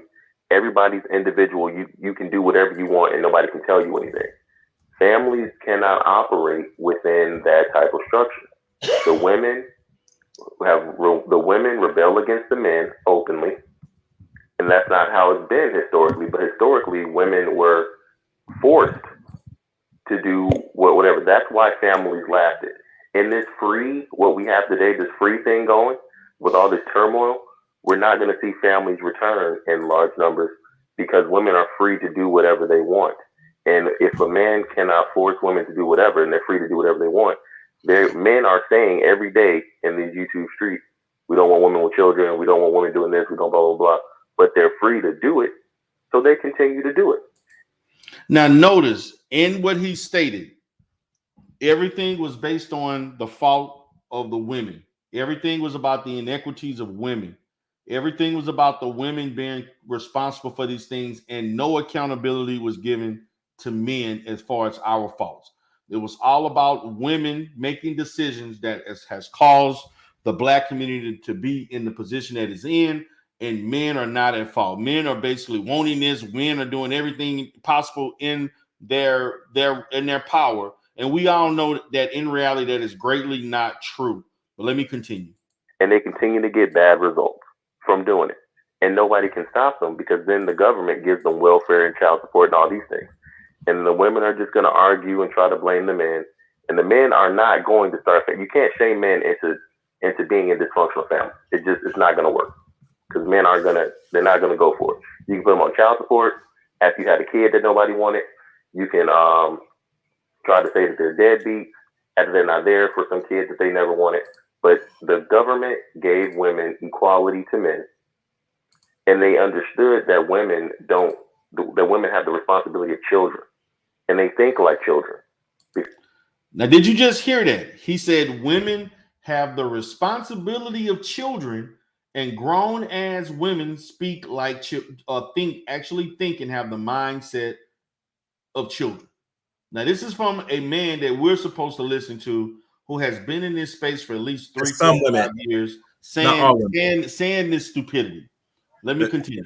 Okay. Let me continue, brother. Hold on. I'm gonna get to you, Chaos. Because all throughout history, women have depended upon men for survival. So when everything goes wrong, women, even in a position where women have 100% control of the outcome, my body, my choice, and it's 100% her body and her choice whether a child not gets born or not, they will still try to blame the man for them having children outside of wedlock, even though that's 100% in their control. And the government knows that, and the government understands that no matter what laws we put on the books, we're just going to say that women are equal to men, but we understand that women's behavior, they're never going to be adults because they always have looked to men. They do not want to be equal. That's why these women don't stand up here and say, yeah, I shouldn't have had a child before I got married. They say, well, the man had sex with me, like an idiot. And that's why this stuff is never going to get fixed, because until society treats women like actual adults and the laws like actual adults and give men financial abortion rights and abolish child support, these things aren't ever going to be fixed. Let me stop right there. So society's not treating women like adults, and then he goes back on the stupidity of a financial abortion, which most men will never vote for. What's up, Chaos Ryan? What's on your mind, brother? Then I'm gonna continue. Well, it says about children, some, not all women. I'm not sure why these dudes think it's all women. That's process. You think the one negate us and say that all men, and most dudes push back in regards to childlike mindset. So he needs to really rethink what he's saying about all women. It should be some women, not all women. But in regards to this financial abortion piece, it sounds good. It sounds nice. But promise, no one ever seen what the fuck this thing look like, much as what political agendas or anything he knows up above or any politicians to make this goddamn reality.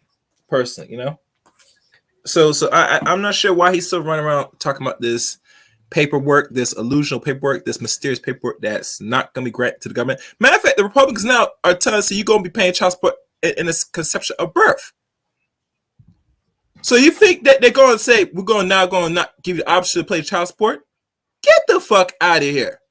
This is in a delusion. And mind you, he's a delusional nigga, right? If he's a nigga. I think he's something else, but like I said, I don't know. So if you think now that because Roe v. Wade was pushed back, and this is why I understand why Negroes say they're gonna fall under certain political affiliations, and the same affiliation is gonna put you more under the gun. Especially when they said you're gonna be paying immediately, and after the baby come, after you get tested and see if your baby, they're not giving you refund back. This is what they're proposing right now. So how the hell financial abortion is gonna put into place when they said now we're gonna make you pay the minute you bust nut in this chick's womb on a pussy? How you gonna combat that? Have you noticed that when this thing happened, that no one asked GI that question? Exactly. I get it. No. BMT's in the house. Please come back. BMT, anytime you see this nigga or wherever he is, come on, ask him, okay, so why is it politicians are making you pay now the minute conception? How the hell are you going to put forth a law to say, I don't want to be responsible either? And they're going to say you're going to be paying regardless. I don't care if you're the father or not. And if you're not the father, we're not giving you your money back. This dude's not paying attention to what the political agenda is going around, in my opinion. Right. And that shows how dumb they are. They come up here, run their mouth on some of these fucking spaces and say, I want this to be a reality. Yeah, you want this, but are you going to do what's necessary to get that? And are you going to have other groups of men to vouch for you for this? And most of these motherfuckers are not in those higher positions to dictate laws and rules of engagement in these environments. Right. So you're not even connected. All right. So let me go ahead and continue because I want to get to everything. Okay. Yeah, all right. That black women are the leaders of. Okay, houses. But hold on. Black women. I'm answering your question. Okay, but black women are the leaders in a keep cutting me off patriarchal while society. I'm answering your question. Okay, go ahead. But I just want to point out. I just want to point out that we are the leaders in a patriarchal society where men are rewarded, not women. So go ahead. Anyway, all right. Now, if you say that the black women are the leaders, and then our community in a patriarchal society, and you listen, whatever you keep saying that, we heard you say it. Now, you just said the black women are leaders, and our community looks like crap. So then that means you have to blame the leadership. BMT, the first rule of the military, you blame when something goes wrong. You blame the leadership, right, BMT? You go to the leadership. You would have to go to the You blame the leadership, and the leadership can't be like, oh, well, they were supposed to. But no, you blame the leadership. So how are you then not say that it's not their fault? Because you keep talking about it's not their fault, but in any situation, everybody understands I'm trying to get you to acknowledge the setup. Now, the first thing I asked BMT when I got in here was, is this or is this not a patriarchal society? Is this or is this not? Both of you said it was a patriarchal society. Then I said, then as far as black women and black men were concerned, we're the only people where they systematically flip the role on us. In a patriarchal society where men are rewarded for being at the head of the household, women are not rewarded for being at the head of the household. No. Because what y'all say is I'm strong and independent and don't need no man. Hold on. No. I'm not getting all into that. I'm not getting all into that though, J.I. This is another lie that you. J.I. Say what you want to say, and I'm responding. I just got through asking both you and BMT, is this not a patriarchal society? You both said yes, it is. I also said, and men are rewarded for being at the head of household in a patriarchal society. You both agree. I did not agree to that. Oh, so you don't agree that men are rewarded in this society? No. For being the head of the household? BMT answered your question. I didn't answer that question. Well, please answer the question. Do you think that men are rewarded for being at the head of household in this patriarchal society? I just said no. Okay, and please explain. Because women are favored in divorce. Women are favored when it comes to the children. Men are the ones over 90% on child support. Men are the ones who get put in jail when they can't meet child support. Women are the ones who get benefits when they can't take care of their children. Women at every turn, every step when domestic violence happens, women are just believed and the man has to leave even if it's the man's house. Women are favored in every step of the way in this society, and that's what men. And how is it? Hold on. Let me go ahead and counter that. Because if we're getting all of these rewards, and let me mind you, welfare is not a reward. Yes, it's a crutch. What black women have been trying to do is we have been getting educated. We have been trying to move up into the structure. And guess who is the least paid still? Where is the reward for us moving up in the structure and being the head of our household?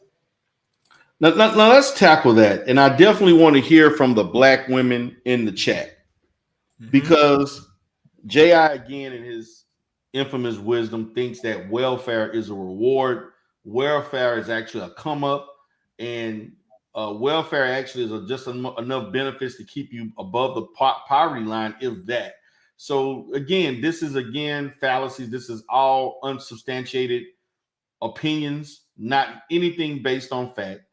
Faith is, in a way, kind of a little ticked off, but she's still maintaining her own. And she's trying to explain to him from a woman's perspective of what society, as far as women's role in the black community and how they are perceived in the workplace, being the least paid demographic. Any comments, Chaos, Ray? Before I move further. The only comment I have to make is this: that if welfare was something that is of any benefit that gets you out of your situation, I like to once I explain to anybody that's on welfare that has 1 or 2 kids, have they become over 6 figures and got themselves to a position where they're so financially seriously stable to the point they can pass them to their offsprings? That's my question to ask. If not, it is a crutch, and it's a very weak crutch because the state gets more out of that check than the mother. They get a percentage. So, right. And I think a lot of us, we live vicariously to celebrities or people that got money when you hear people that got child support, because the state, unfortunately, they can't take as much out of you if you don't make a certain income. And they said the median income for Americans is 40 to 50K. How does a fucking get a leg up? Right. So let me continue. Let me continue because we're gonna go on to others. When the structure is not rewarding us monetarily for our efforts, there is I just no told you reward. what the reward Men, was. hold on. And black men who are still less educated than us can still make more money than us. This is a patriarchal society that You let me rewards know when you're men done hand so I down. can answer this nonsense. I will let you know if you stop interjecting. This is a patriarchal society that rewards men hand down. If black men as men were to go and get educated, if you guys were to go out and actually try to be heads of your household, you would be more than compensated than black women because you're already more than compensated than black women. So don't give me that crap about handouts and welfare being some sort of what do you call it? A reward? That's not a reward. That's a crutch. That's what's been holding us back. And even those of us that try to climb out of welfare, we're still not reaping the rewards that men reap in this society when they do the same thing. Black women are underpaid below everybody in this society. So don't tell me about us getting rewarded. That is not a reward. And that's the problem with black men. You all see welfare as reward. You don't. Now I want to stop there because again, this is one of the reasons why I don't get into these arguments anymore. Because when the conversation goes into this, on both sides, they both said things I agree and some that I disagree. See, when in the midst of this, there was a level of generalization that Faith talked about as far as black men thinking that welfare is a reward. Most black men actually don't think that. You mean basically, I think we need to start confining this to Negroes in this space, in the manosphere spaces that think that, because majority of black men don't think that way. When it comes to issues about black women being the lowest paid, I don't know if that's true or not compared to other groups of women, but I do know the last time I looked at a statistic, they said that black women were paid about 68% of what a white man. For black men, it was around 78%. So on average, black men get paid about 10% more. The real issue that's not talked about, and this is one of again why I don't have these conversations, is because a lot of the ineptitude of black men is not because black men are not trying, it's because of systematic racism. The reason why black men don't earn as much is because of racism. It's the reason why black men have always had double-digit unemployment for over 20, 30 years. Black male unemployment has always been dismal. And that is systematic of racism.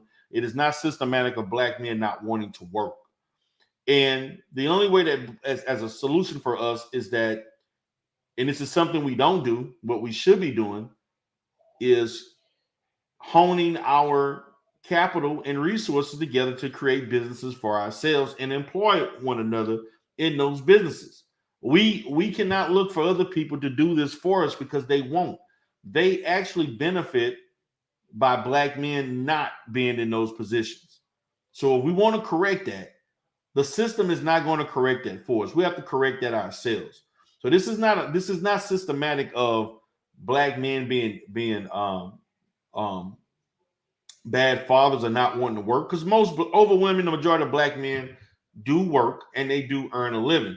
The problem is that there's a large percentage of black men for whatever reasons have difficulty finding jobs and they're also underpaid. So therefore, if you have difficulty finding jobs, unable to get paid adequately, you're going to be less. You're going to be seen as less attractive to be married, to be in relationships and have stable relationships and take care of a family. Those are contributors to why we're not getting married. Now, yes, there are other things that that occur, such as our communication and our interaction with black women and how we perceive things. Those are all part of the dynamic, but we cannot be absent of the fact that systematic racism contributes to this. Let me continue.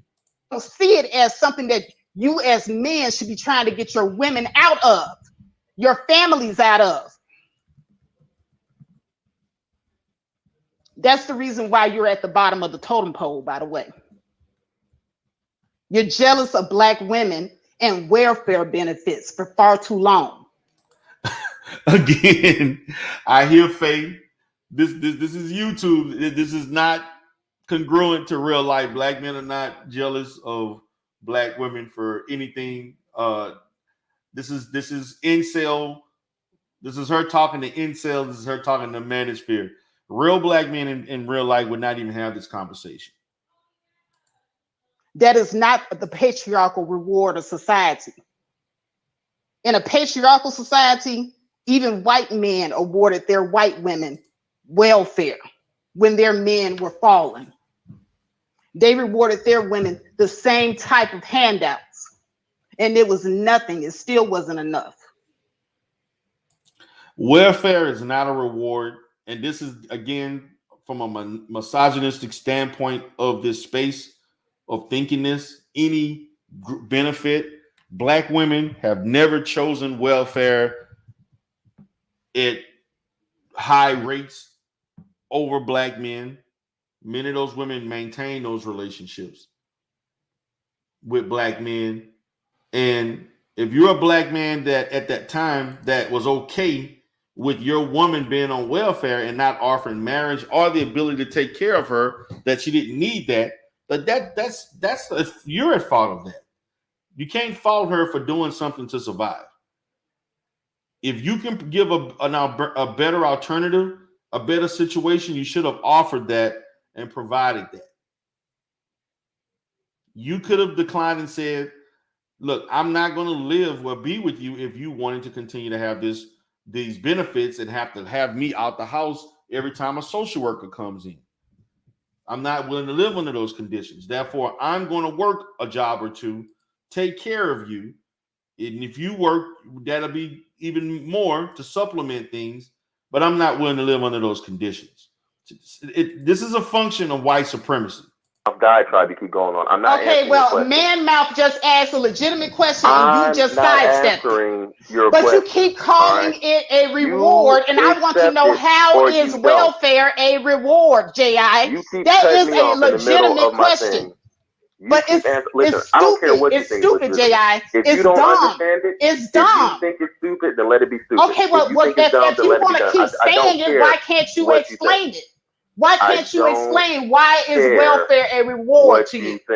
What is rewarding about women having to agree to be poor in order to get a handout? What is rewarding about living poor and in poverty, J.I.? What is rewarding about that?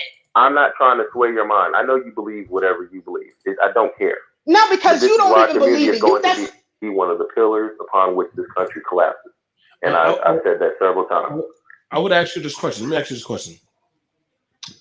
Who would you think would be your biggest component against financial abortion, men or women? Who do I think will be my biggest enemy? Yes. The biggest enemy to financial abortion is unfortunately definitely going to be women. Women aren't going to go for it. It's actually going to be the men. Right. If it came to a vote, women are not going to be voting for a financial abortion right. And I've had several debates with women. Shout out to the League, TOP, but they're not going to be voting for that because women are going to be voting against their best interest. Yeah, there's going to be a lot of men that are against it too, as well. But women are not going to be. There are going to be more men voting against it because they don't want to have to be bothered with their daughters who come home with children, illegitimate children from men who did not want to take care of them. DMT asked me a question. Pause it. Now, but there is an actual hold on. You hold on to that. The second part of that, okay? The second part of that is it's never been my crusade or whatever to strip women of their rights. That's not my thing. I want men to have financial abortion rights, and I want men to have equal. I want to abolish child support and abolish the family court. Okay, so I wanted to stop there because I wanted to preface the thing about the financial abortion and him, and he wants to abolish child courts. Go ahead, Chaos. The reason why I told you pause it earlier is this. Okay. In his mind, that he doesn't care, right? But he's not giving a cruel or thorough explanation why this is a benefit or whatever, right? To the point where now another question asks, who are the biggest opponents that's against it, right? And to his understanding, the biggest opponents is not, it's always women, but it's usually men.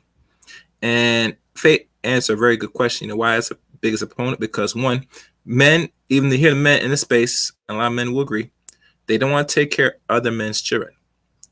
You hear it's constantly, right? Deidre? Right.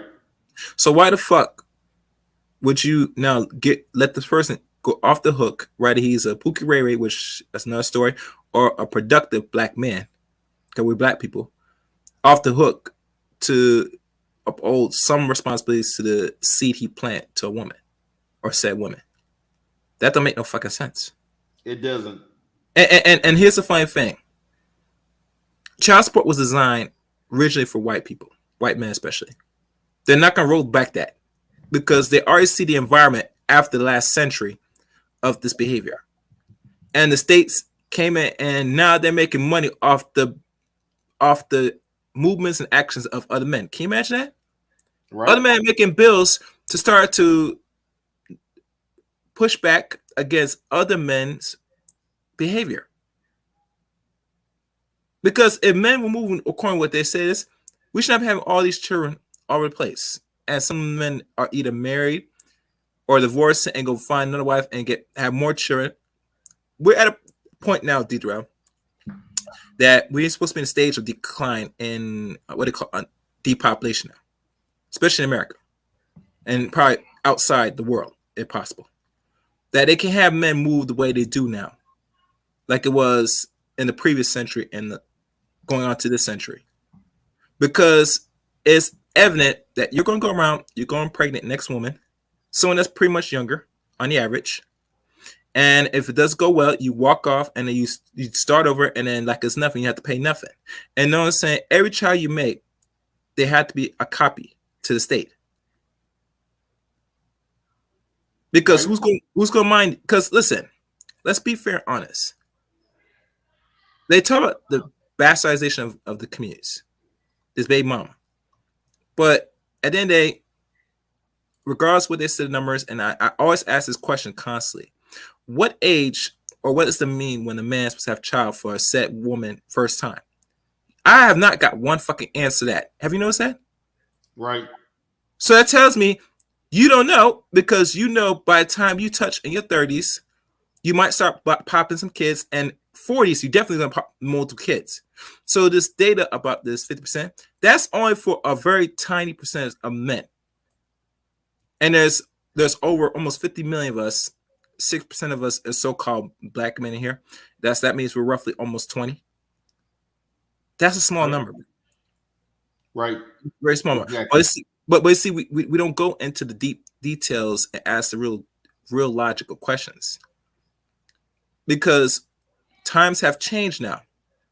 Women, unfortunately, some choose to have motherhood and some opt to wait. And we hear now some now don't want to be no mothers now and not have no children at all. And this is going on this decade we're in now. So I'm wondering how long these talk points and arguments going to really last in the next couple of years. Right. Because they're constantly keeping data of tracking of birth and fertility. And the matter of fact, surprised that has not been updated. You get me? On their websites. Personally. But I could be wrong. Let's continue. Right. Okay, let me continue. Now this is where we got Hood conservative coming up with his talking points, and things get even crazier. Go ahead. Hood conservative. Okay, J.I., you're next. Go ahead, J.I. And welcome, conservative. Men want families to the point that they're willing to go overseas. You sound low. Can you hear me better now, BMP? Is it better now? Go ahead. If it's not better, let me know. Hold on. And to try to suggest that black men don't want families is asinine and insane. You got it, Hood. Hi, welcome. I mean, thanks for having me up here. Now, but before I'm gonna stop here, because see, I'm gonna say this, and this is to Hood conservative and JI, because if I was BMT, I wouldn't even let both of y'all asses get on this panel because this is the only time you all support BMT's channel. When BMT talks about something else in regards to education, talking about something about healthcare, something else productive, you Negroes never show up. But the minute BMT gives a topic about marriage or lack thereof, or talking about black families and the average man, or don't wasting your time with manosphere talking points and pseudo intellectualism that comes out of the manosphere with statistics, you two bring your asses up there and say the same shit over and over and over again. I've seen this play out. No, because they have no for the internet. 100th goddamn time of every time BMT gives a title like this, these two Negroes at the bottom come show up. BMT They have no talk about internet. something in regards to the environment or something else. These Negroes are never there. I just wanted to say, well, let me continue. So I promise to be nice. Hey, David. Yeah, I'm gonna be a good boy. Now, David, you heard the question. The question is, do black men want families? I think the question is a little bit of insulting in and of itself. Men are not the ones who went on a campaign to destroy the family unit. See, let me stop right there. Men were not the ones who went on a campaign to destroy the family unit. See, you start off this way. Decisive language that's not true. No one in this community went on a campaign to destroy the family. There were systematic things put in place that caused this to occur. Most women who had children by those men wanted to be with those men, whether it was married or whatever, or cohabitation. Most of them wanted to be with them. Nobody went on a campaign to destroy the black family for food stamps and welfare benefits and Section 8. They didn't. But here we go. There is no male literature that says the family unit is actually slavery, when technically the man is more indebted to the man is more enslaved by the family unit than the woman is, and men still sign up for that shit. So I don't know that the question is even valid. And especially in the history of this country, why would you even assume that men don't want family? Where are you getting this from? Because women don't have a culture of going to court to fight for their family. And even on the other side of that, women don't take men to court to raise their children. No man is being brought to court to spend more time with his kids. The only thing women want from men in terms of family, when women say he ain't taking care of his kids, she doesn't mean he ain't showing up to discipline the child. She doesn't mean he's not showing up to instill manhood and discipline in the boys, or to instill chastity and respect for the rules in the girls. Like, that's not what they're complaining about. They only want money from the men, which tells you that women are fine with the broken family system because they get rewarded for it. Yes, they do get rewarded. That is the primary motive for human behavior, incentive. If you don't get rewarded for behavior, you won't do it. Well, no, put it this way. If you get punished for something, you're less likely to do it. If you get rewarded for something, you're more likely to do it. So you can apply that little golden rule to everything in human behavior. So when you ask yourself, why is it that so many black women are single? It's because it works for them. It serves their purpose. They get what they want out of it. So no, it's not the men who don't want family. Men are trying to fight to save the family. And the sad thing is, if you're a man and you want to fight to save your family, you're fighting a woman. Again, this comes from a person who probably got 5 children from 3 different women, who's never been married, who's never had a stable relationship, who doesn't understand the concept of family. And in all of that, he's not even talking about the black men like myself and BMT who actually has stable families and who ain't had to fight a goddamn thing. And then we're not even talking about black men and black women who actually work together to co-parent their children. Every relationship in the black community is not toxic. Every relationship in the black community does not involve a situation where a man and woman is arguing and fussing over taking care of their children and money.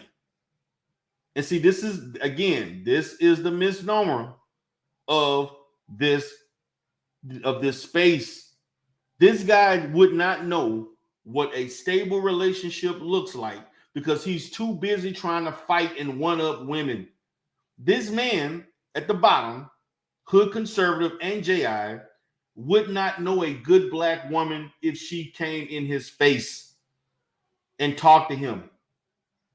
He would not know how to operate in a effective, productive relationship. He would fuck it up because of his mindset. This is the reason why I don't have these arguments on panels anymore. And this is the reason why I'm going the dating coaching route so that this space can have grown-up conversation, intellectual conversation, and at the same time, I give it from a professional standpoint of how we can heal the black community and people can individually put themselves in the position to have a effective relationship with the opposite sex.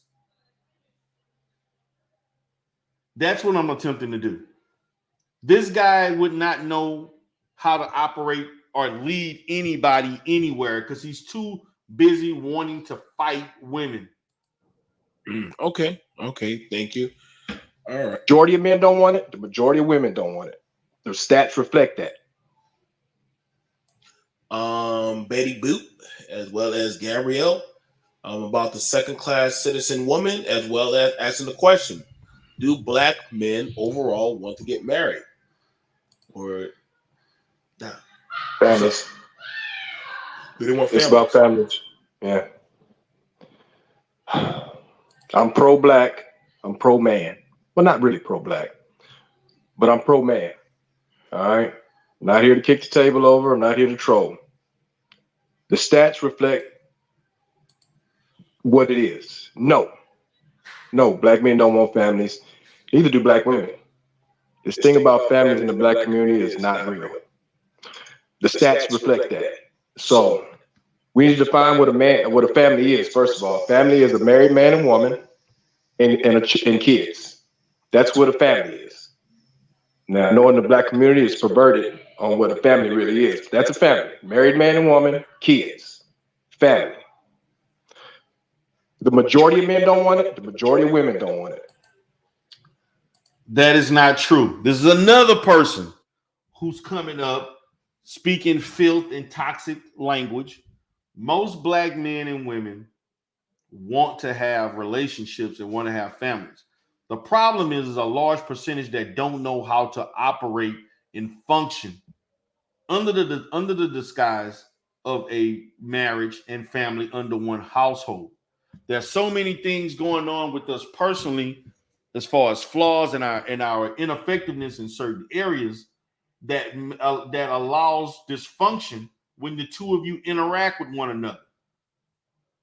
I have never heard the majority of black women say, I don't want to be married. I've never heard most men and males that I know, but particularly whatever age they are, I've never heard grown ass men in their late 20s and 30s, maybe in your late teens, early 20s, you talk about not getting married. Most of those guys, when they mature in their late 20s, early 30s, they eventually want to get married. But again, you got people like this, when you only got one married man on the panel, which is BMT, then the rest of these Negroes up here are not married men, but they want to tell you about who wants to get married and who doesn't want to get married. And Faith, by the way, was married before also. The stats reflect that. You don't get a 70% out of wedlock birth rate if men wanted families. They would be like, hey, woman, I'm not giving you no kid till you my wife. I'll give you kids then. But that's not what's happening. Woman can get a kid by any man. David, just... She did start out insulting, BMT. What? You know what, BMT? I got to go. This is ridiculous. No, finish. But she isn't. She started out insulting. That would be considered a pookie or ashtray. Let me just get this out the way. Yes, Joshua Hood. That would be considered a pookie or ashtray. Is a reward for women. And I keep trying to explain to you how it's not. It's kind of like you guys have this broken, poor mindset when it comes to welfare. You guys have no idea that you have to That is agree. an insult, man. Please don't do that because you don't like it if we do that to you.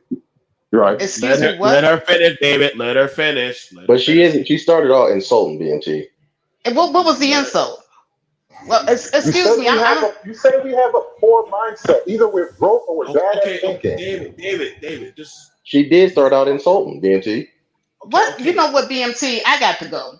This is ridiculous. No, you don't have to go.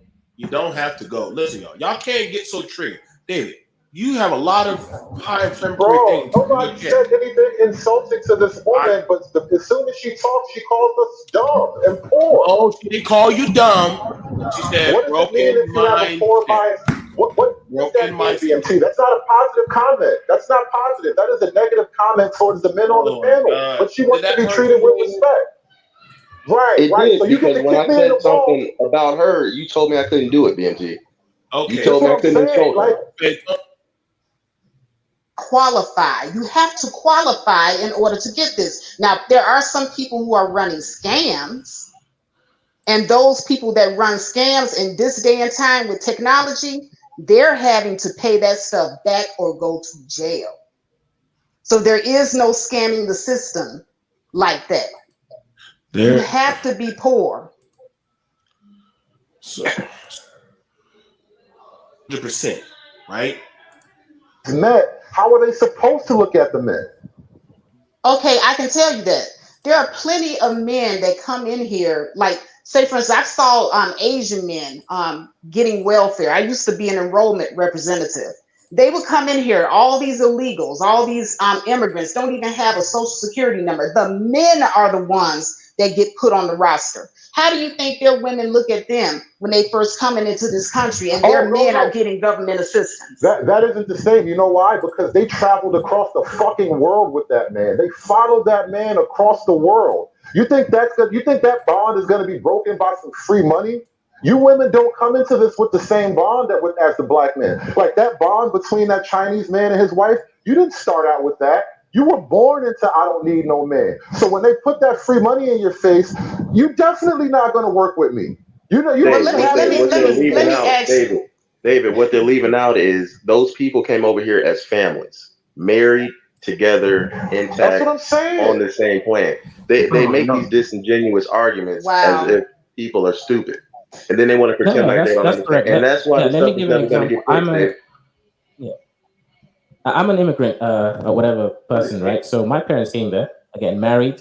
There's a different kind of responsibilities, right? Even if in my case, my parents didn't want to do that whole welfare thing because they know, those rumors about people that go on welfare that they remain. Wait, did you say your parents were married my father when they came over here? Were they married when they came over here? Let them finish, yeah. Yeah.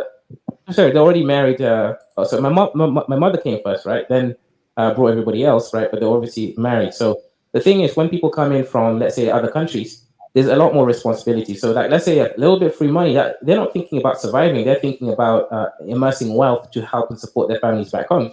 Let's say my parents actually send money back home all the time, right? There's remittances. So, and also culturally wise, as a brother said earlier, when you're going through life with someone, that bond stone to get to wealth because they're already a family. We do not have the families, and Shannon was right when he said what a family is a married man to a married woman. Okay, I'm going to stop there, and I think I made my point with that, and I'm going to discontinue. I think I've created my point, my position. Again, they're talking about families, and when we're looking at the people who are on that panel, as we can look at it here, there's only 2 people in here that's been married. Everybody else has never been married or creative solutions. I think I've seen that person before. Hood conservative Shannon B and JJ and JI had never been married, but they're the proponents of claiming they know everything about why the black community is not married. Again, this is what the space deals with. These people have never been married. These people don't know shit about being in a relationship with a wife and kids. You're going to commend Asian people for coming here married, but you can't even marry the woman down the street. For? It doesn't make no sense. You want to commend other groups of people about something you wouldn't even do. J.I. got 5 kids by 3 different, one of him or her conservative. They got baby mamas all over the place. Wait a minute. J.I. got baby mamas? They got baby mamas. Yes, both of them. How many? They got multiple. They got multiple. But he was crying about it on somebody's channel a while back. These guys are. No, so all right. Now it makes sense. I'm not gonna get into all of that. I'm gonna get to the point. No. We gotta get it. No, Cass. I'm not getting out. It makes sense. My point is, these guys are the problem. They're the Pookie and Ray Ray, but you're gonna sit there and tell a black woman about what she should be doing and how she's supposed to view you when you haven't brought anything of value. Why would any woman, since we want to talk about not dating single mothers, well, why would any woman want to date a single dad with multiple kids by multiple women? What's the value in that? They don't, unless. But that's never talked about. Everybody. Okay, we want to talk about the single mother, but we're going to talk about the single father who ain't taking care of his children in polygamous relationships, pseudo polygamous relationships with 3 different women with 5, 6 different children. No, they don't want to talk about that, D, because then you would have to talk about how it's also a liability for a woman to get with these men, because now you're with a man that has to pay for several different households with children in them. And not only that, don't you know? I just want people, for women, since we want to, I never really talked about this, but don't you know there are certain states that, and I've seen this in marital counseling before, where people got divorced behind this faith. I have seen women come into marriage counseling with their husbands, ready to get a divorce because they married a man, and they got the children, right? No, I'm sorry. They married a man that had other children, and the woman that he had those children by decided to put the husband and the wife on child support. In some states, there are women paying child support for children because they're married to that man. I don't blame them. Nobody wants to talk about it. I do not blame them, D. I would not want to pay child support for a child that's not mine.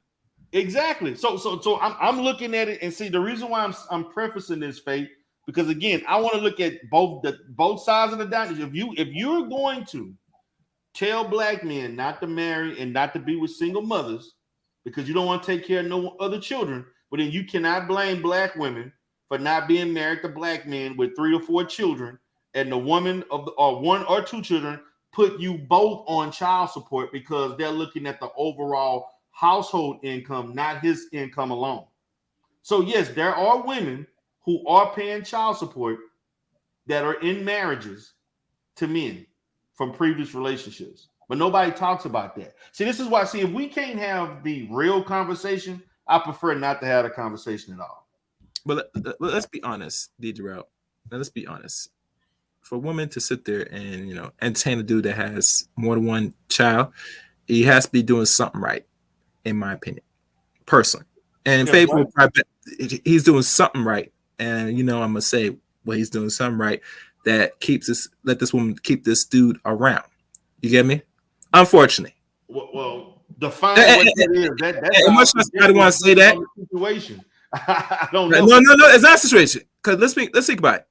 Any woman that has her head together, does have kids, and depending on the state she's dealing with a dude that has 1 kid, or he allegedly has 1 kid, has more kids, and it comes to find out that if he decides to marry, depending on his financial situation or whatever, right? That this comes around, it not only brings a burden, but makes a harsh decision. You get me? And that's why a lot of dudes will get away, especially have multiple mamas. You know a couple of them in the sector YouTube. We're not gonna name names, bro. We're not gonna name names. You get me? But to the same with J.I., I can see why he would want final abortion, because he's creating bastard children. Yes. But that's so he's fine. You need this. You need this, nigga. You do need this because you're gonna be broke. And they said the most worst thing man could do is. But I didn't know that J.I. had children. I thought he didn't have children. Man, J.I. got like 5 children for like not you don't have few children. This Negro got a lot of children for several. I asked him last month when I was on BMT's channel if he had children, and he lied to me and said he didn't have any children. I'm gonna say this, Faith. It's either him or it's one of them. It's one of the. It's him or who. They got. I think it's J.I. No. Hood has 3 babies. By because I know J.I. has always maintained that he doesn't have any children. That's the reason why I'm really shocked. I'm like, J.I. has children. This Negro got multiple baby mamas, and he got children. And then he got children. Both of them got children. Yeah. But I really wanted to go back to that. I don't know who the foreign dude was on BMT's panel, what his name was, but if you go back, he's from Nigeria. He's from Nigeria. Oh, okay. Well, he mentioned that his parents came here married. They never got on welfare, but he mentioned that he himself was on welfare before.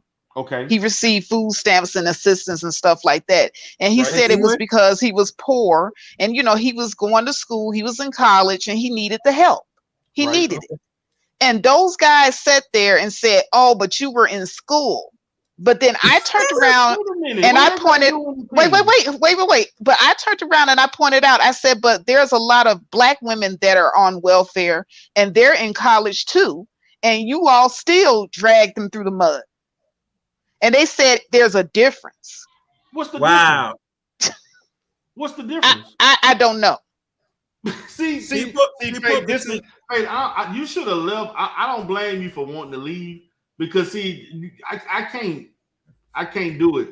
I'm tired of arguing and cursing out J.I. and Hood Conservative.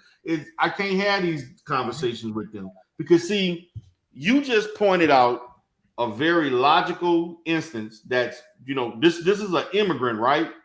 Yeah. And there are black men who are on welfare that you never know about. But all of a sudden, because it's with women, it's all of a sudden the logic change. Well, it makes sense because them dudes are scoring, man. They're scoring. D-Darrell is proven. It's a proven evident now that their own baby mamas put them on child support. And it's let me. But if you notice that was not the first time that they made an exception. The first time when I put out the information about the immigrant men getting on welfare with their families and the women not looking down on them and how come Black men couldn't do it. Well, they said it's because of the Black woman. So they always had an excuse as to why it was the woman's fault. And why the woman was way worse on welfare than even the immigrant or anybody else being on welfare. Black women being on welfare is like the worst thing. So what do they want these women to do? Wait on somebody that chose not to be there in the first place to all of a sudden give them money so that they don't have that option?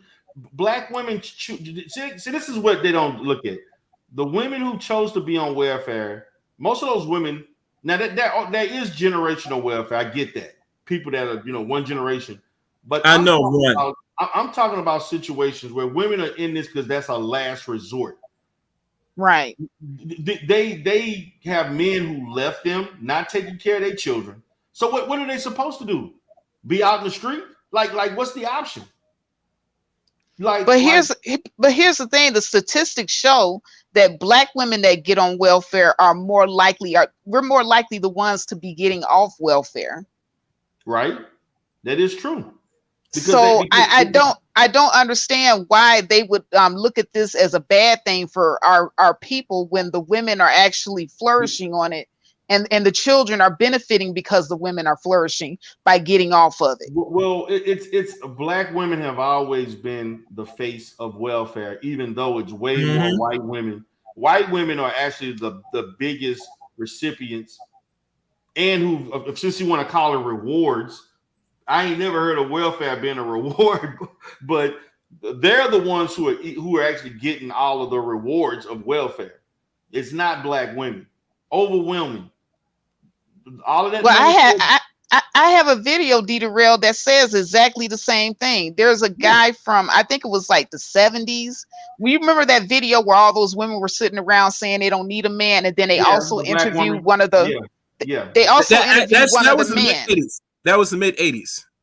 That was the mid 80s. Right, but they also interviewed one of the women's boyfriends. They got her pregnant, and he was sitting there bragging about how he doesn't take care of any of his children. He said he had multiple children by at least 5 or 6 women.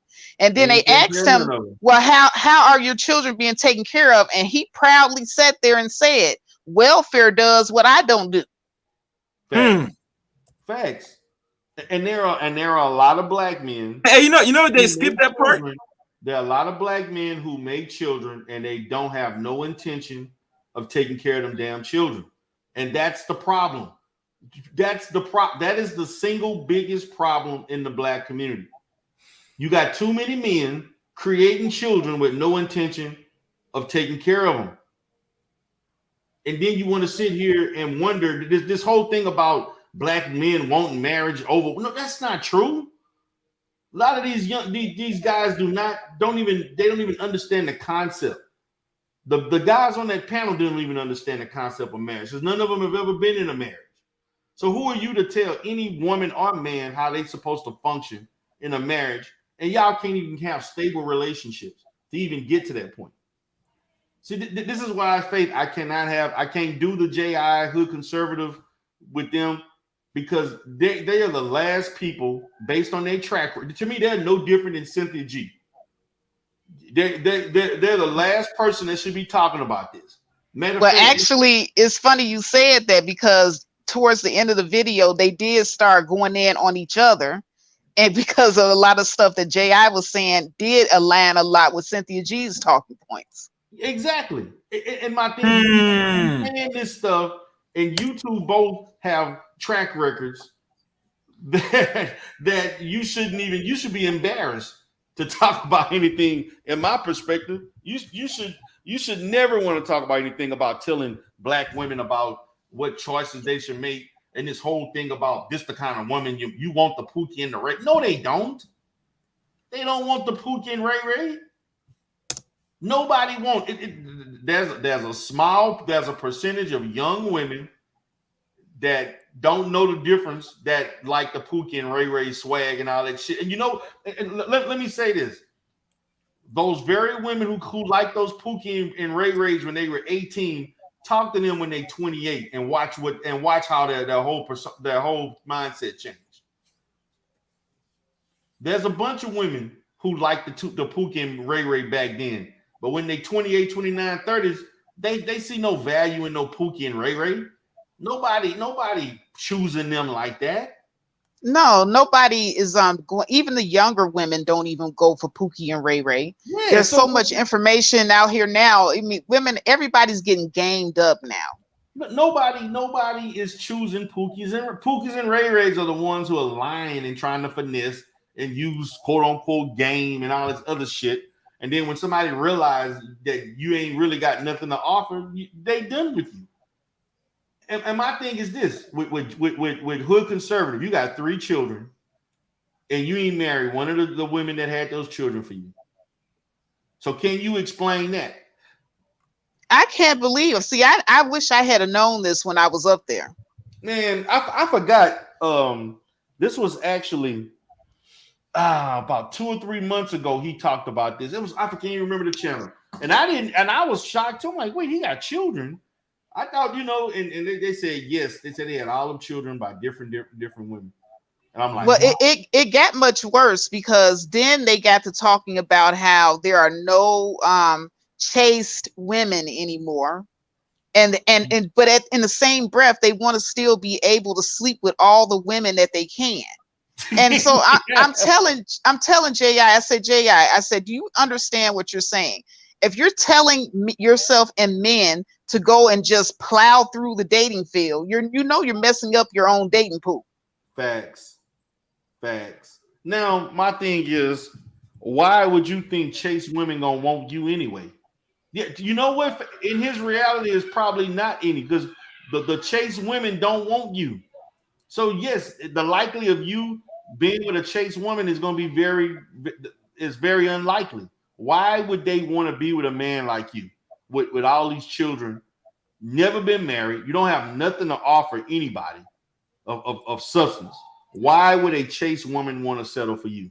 But here's the thing. Then they went on to say that 18-year-olds should just go ahead and hurry up and get married to older men. Hurry up and get married for what? So they can divorce them in 5 years? Because that's exactly what's going to happen. But you got to understand, Darrell. See, I can't. No. Let me say something. I cannot, I get it now. These arguments anymore. I get it now. It makes sense. My thing is this. I think you did content on this on Faith, that if we as people, if we're not marrying once we're around the same age or like just 5, maybe a decade difference, you're going to have a hard time as men, depending on what your economic situation is. If you're going to get a woman, especially they want a black woman, unfortunately. And these dudes complain, and that's what they want. And these women today, you could take that risk and flip that coin. But I ain't going to be playing the odds around these streets. You know what I'm saying? If I'm an older man and I'm saying, all right, it's time for me to go snatch a nice young chippy. Yeah, you're going to have a hard time. You're going to be challenged with that. But see, these guys think that they're slick because the 18-year-old is fresh out of their parents' house. They have no experience. They don't have a job. They have nothing. And see, what I noticed that I heard a lot of them complaining about on the panel is the mere fact that women have options, whether they graduate from college and they're able to take care of themselves or whether they can fall back on the system. They have options outside of just depending on a man. And that's what they have the problem and the issue with. But they want to snatch that away. Be thinking about no marriage anyway. Like what's the likelihood of that? I know I wasn't thinking about it. Who soon as they leave now I see it like in rural areas, rural white America does it. That's the only group of people that I see that do it. But most women on average, just getting out of their house, the parents' house, 18, is not trying to be tied down and married to anybody. See, this is my thing. See, the whole mindset about relationships and what they think women should want and don't want, is not real. It doesn't go in line with reality. The reality is that you can think this all you want, but there's going to be less than 1% of 18-year-old black women that want to get married at 18. But and when I was 18, I thought guys that were 30 were old. Yes, younger than that. See, most 18, they may think if you in your mid-20s, you old. Mm-hmm. Mid to late 20s is old. I'm like that, and they still think that. Most 18, the average 18-year-old is not thinking about being with somebody that's in their 30s and 40s. They not. The only ones that do are those that's trying to get some money. They trying to get a bag. Those are the only ones that may think about bags. But the one I'm talking about, genuine, like really, decent girls that just want to date or just develop themselves through education or whatever. They do not want to marry or be with nobody that's in their late 20s, 30s, and 40s. They don't even look at those men. They don't.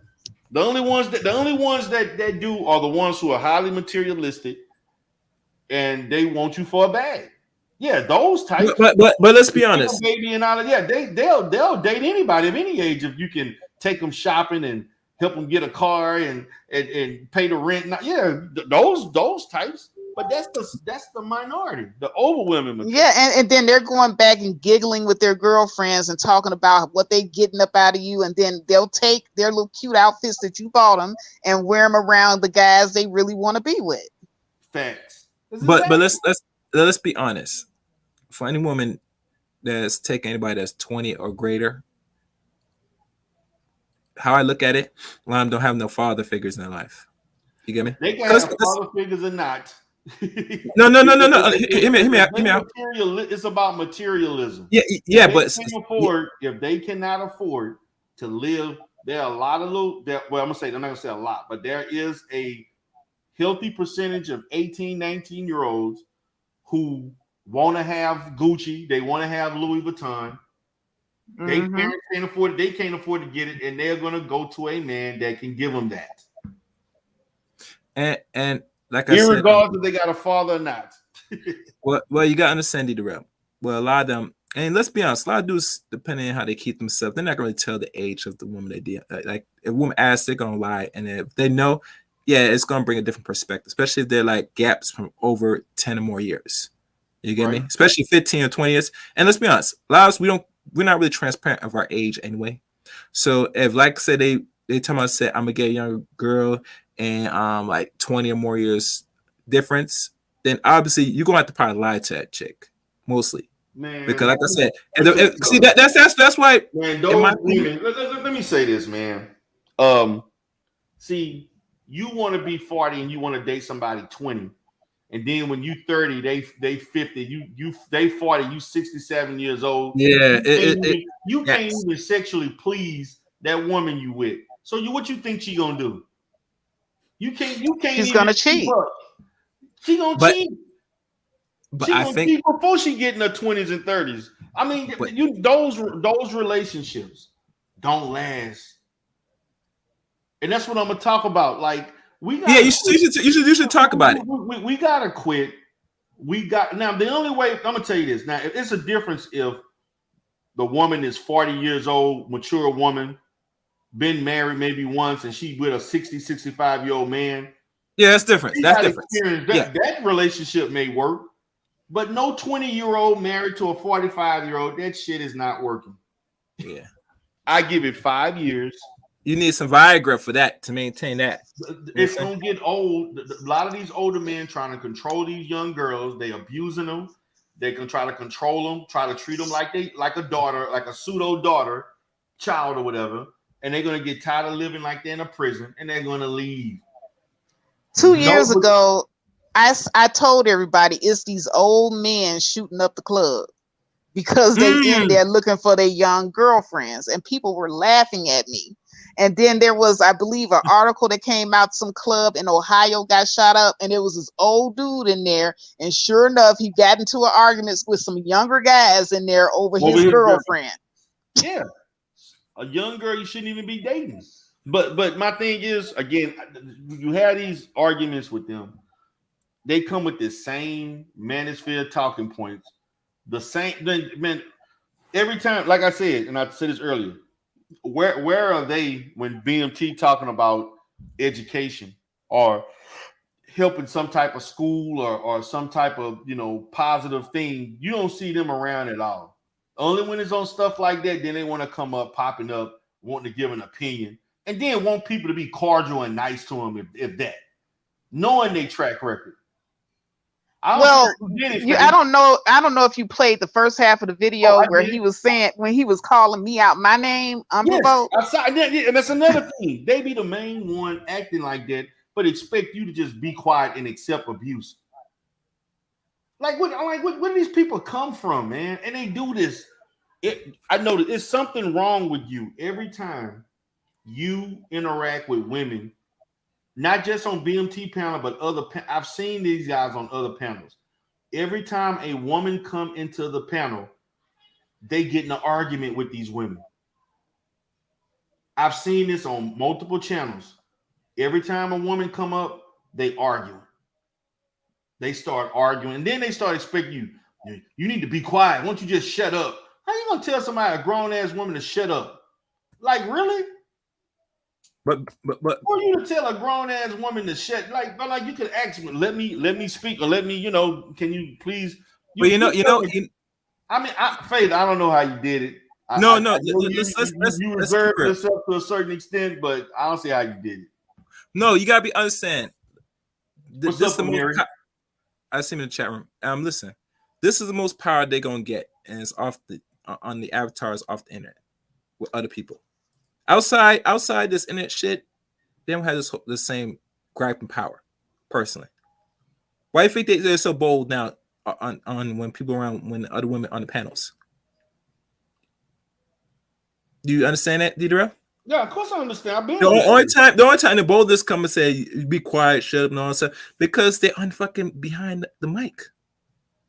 You're not gonna do this shit in real fucking life, right? Sorry. But you constantly having this discussion. And the thing about it, Faith, when you and BMT, what triggered them was the fact of what you were saying, you know, when you was up there first with BMT, when they saw you come up there, that was their reason for we gonna debunk. I'm gonna show her up, I'm gonna debunk, and I'm gonna show that she wrong, and I'm gonna show that this. When you came up, that would actually trigger them to come up there and try to get at you in that manner. I've seen them do this to other women. Women go up there talking. The conversation is cordial. Soon as they come up there, now we arguing. Now we interrupting. Now we saying choice words. Now we're doing this and we're doing that. Yeah, it was very hard. And shout out to Amiri. What's up, Amiri? But it was hard. I had to pretty much bite my tongue. I had to sit on my fingers. I was just like, oh my God, because I really, you know me, D-Darrell. I have a temper. I can really, really go there if I wanted to. But I held it in. I was really proud of myself. I held it in. Yeah, you sure did. I was like, wow, she like I don't see how you did it. Because I would have been when that, because I'm like, we had these same discussions, the same stuff over and over and over, over again, man. Like they did this on Amiri. Matter of fact, they was on Amiri channel a couple of months ago. Amiri had like 2 or 3 women up there. They come up there trying to debunk the women. They stood there for like 3 hours arguing with these women, like another woman arguing with another woman. And they was just petty and catty. And I'm like, look at these grown ass men arguing with women over. And then the thing about it, Faith, this is something I thought you was gonna go. When they try to tell you what you supposed to be doing, how you supposed to feel about it, and the decisions you supposed to make as a woman. Yeah, I felt myself going there. I had to really, really go into a different character than my normal character. D-Darrell. Women.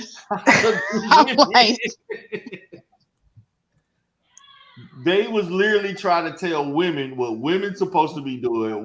But see, they did that on purpose. They knew that would be something that would be triggering. They wanted me to go off, and so that if I go off and start cursing them out, then that would open up the gate for them to start being nasty and say whatever they want to me. And then he said up there, well, you being disrespectful, you called me dumb.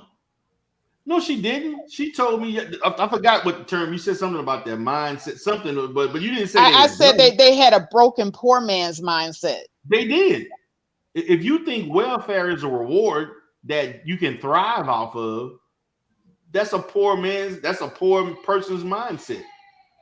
You know, that's why a lot of people that are poor, they stay poor because of their minds. If you think welfare is the same thing with Charles Faulkner, Faith. Charles Faulkner sat up there and said that in the cities in the Northeast, that liberal states, you got people getting $150,000 worth of welfare benefits a year. Like, where do you get this from? Wow. He sat up there and talked about black women. He said these black women act like they don't want us because they getting $130,000. I said, man, ain't no way in hell. Who is getting $130,000 a year in welfare? This fool sat up there and said they got. I said, brother, and I know people from Baltimore and other Northeast, Philadelphia, New York, and they said, and he started talking about the housing vouchers. And he said that those housing vouchers, particularly those that live in Maryland and New York, and so they said they do give $2,000, but you damn near got to have 5 or 6 children just to get that. He said most women ain't getting no $2,000, $2,500 housing vouchers. That's given. And to be honest with you, black women are actually the last ones on any state's list to get these housing vouchers. Now the new people that they're giving the housing vouchers to are the immigrants or Hispanic people. Exactly. So I'm sitting there like, ain't no way in hell. I'm like, where are you looking at women? So now I got to look at, since you want to talk about black women not knowing how to vet women, now I have to look at the quality of women that the lower class of women you like to indulge in. Because every time y'all talk about the women you've been with, They all getting some type of government benefits. They all single mothers, with a not saying one or two. I'm talking with a bunch of children. Are they on some type of welfare and assist? That's all the women you meet. So you mean to tell me you never have been in a position where you could meet a woman who got her own, doing her own thing, don't have these issues, she can handle her own, and she just wants you part of her life because you never met a woman like that. These men have never met women like that. Those type of women intimidate them. They're saying that women should not be able to take care of themselves. Yes. Even before they meet them. They don't want us to be able to take care of ourselves. I'm like, dude, who I don't know any man in my circle that does not want a productive, educated, skilled, some woman that has some level of skill in doing things on their own. No real honest man that's doing something of value wants a woman who's a liability in their life. Women that can't take care of themselves don't know how to handle and function in situations where a man is being appropriate and doing his thing. What you become is a headache to that man and a liability. No man, exactly. We want stability. We want somebody to know what they're doing. We don't want that. I don't know what is. And the thing about it, they think because they got other people who agree with them, they think they're right, but that's not the reality. And so you're going to continue meeting women on Section 8 that own HUD housing, who got food stamps and welfare and whatever other talent and whatever else they can get, and you're going to deal with those HUD issues because no woman of value sees you as such that they want to talk to you. So that's going to be the best you can get. But see, even if they got what they wanted, they don't even know what they're asking for. How would you like it if you had someone that's a grown person in your house and they don't know anything about finances? They've never paid a bill in their life. Don't know how to manage a household. Don't know how to manage a household, and then they're coming to you asking you for things because they see things, because women like things, we like things, we want things, and we're asking you for things that you can't afford because we don't understand what it takes to run the household. That's going to be a headache in and of itself, and these guys know not what they ask for. Right. Exactly. And so again, and you know what's going to end up happening? They're going to end up ending those relationships, and they get on YouTube talking about they ain't got no black women. These black women are trouble. This black woman was this, she was that, she was this, and all this other stuff. But that's what you wanted. See, what you're talking about is let's put this in practice in reality and see what that experience is going to feel like. How you going to deal with that? A woman, she can't cook, she can't clean the house, she can't manage a checkbook or manage the finance, pay the bills when you out doing whatever you're supposed to be doing as a man. You know, she doesn't understand that she cannot buy a Gucci bag right now because rents due or the mortgages due. So she's going into the finances and piffering out money. I've heard a lot of horror stories of men that have said that this has happened to them. Yeah, they charging up the credit card when they're not supposed to. Or taking money out their account without you knowing or not talking about it. All of those things that a responsible woman would do and understand. Intelligent woman, you wouldn't have these issues. But no, you want to control, you want to manipulate, and like you talked about, some of these guys want slave. They want a Need a route. Question. Yes, I tried to share the StreamYard link. Why is it not sharing when I post it? Do I really need a branch to share a StreamYard link? Is YouTube really gonna have me do that? Well, I'm getting ready to close it out in a little bit, so I don't know why I'm not getting it. I don't get it should come up, but I'm not getting it.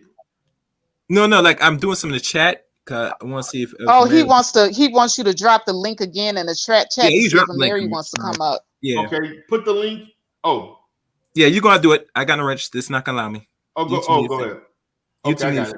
So Faith, I was just sitting there like, wow. And then I saw some of the stuff towards the end. I saw snippets. I didn't listen to everything, but I listened to about the first 2 hours of it. And then when they start, the more people came on the more people came on the panel, the worse and worse it got.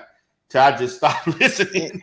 But I got angry at JI because Hood Servative was really, really, really digging a hole for himself, because he got to talking about how he wants to oppress women, and he outright said it. And he started to go on a whole tangent about it.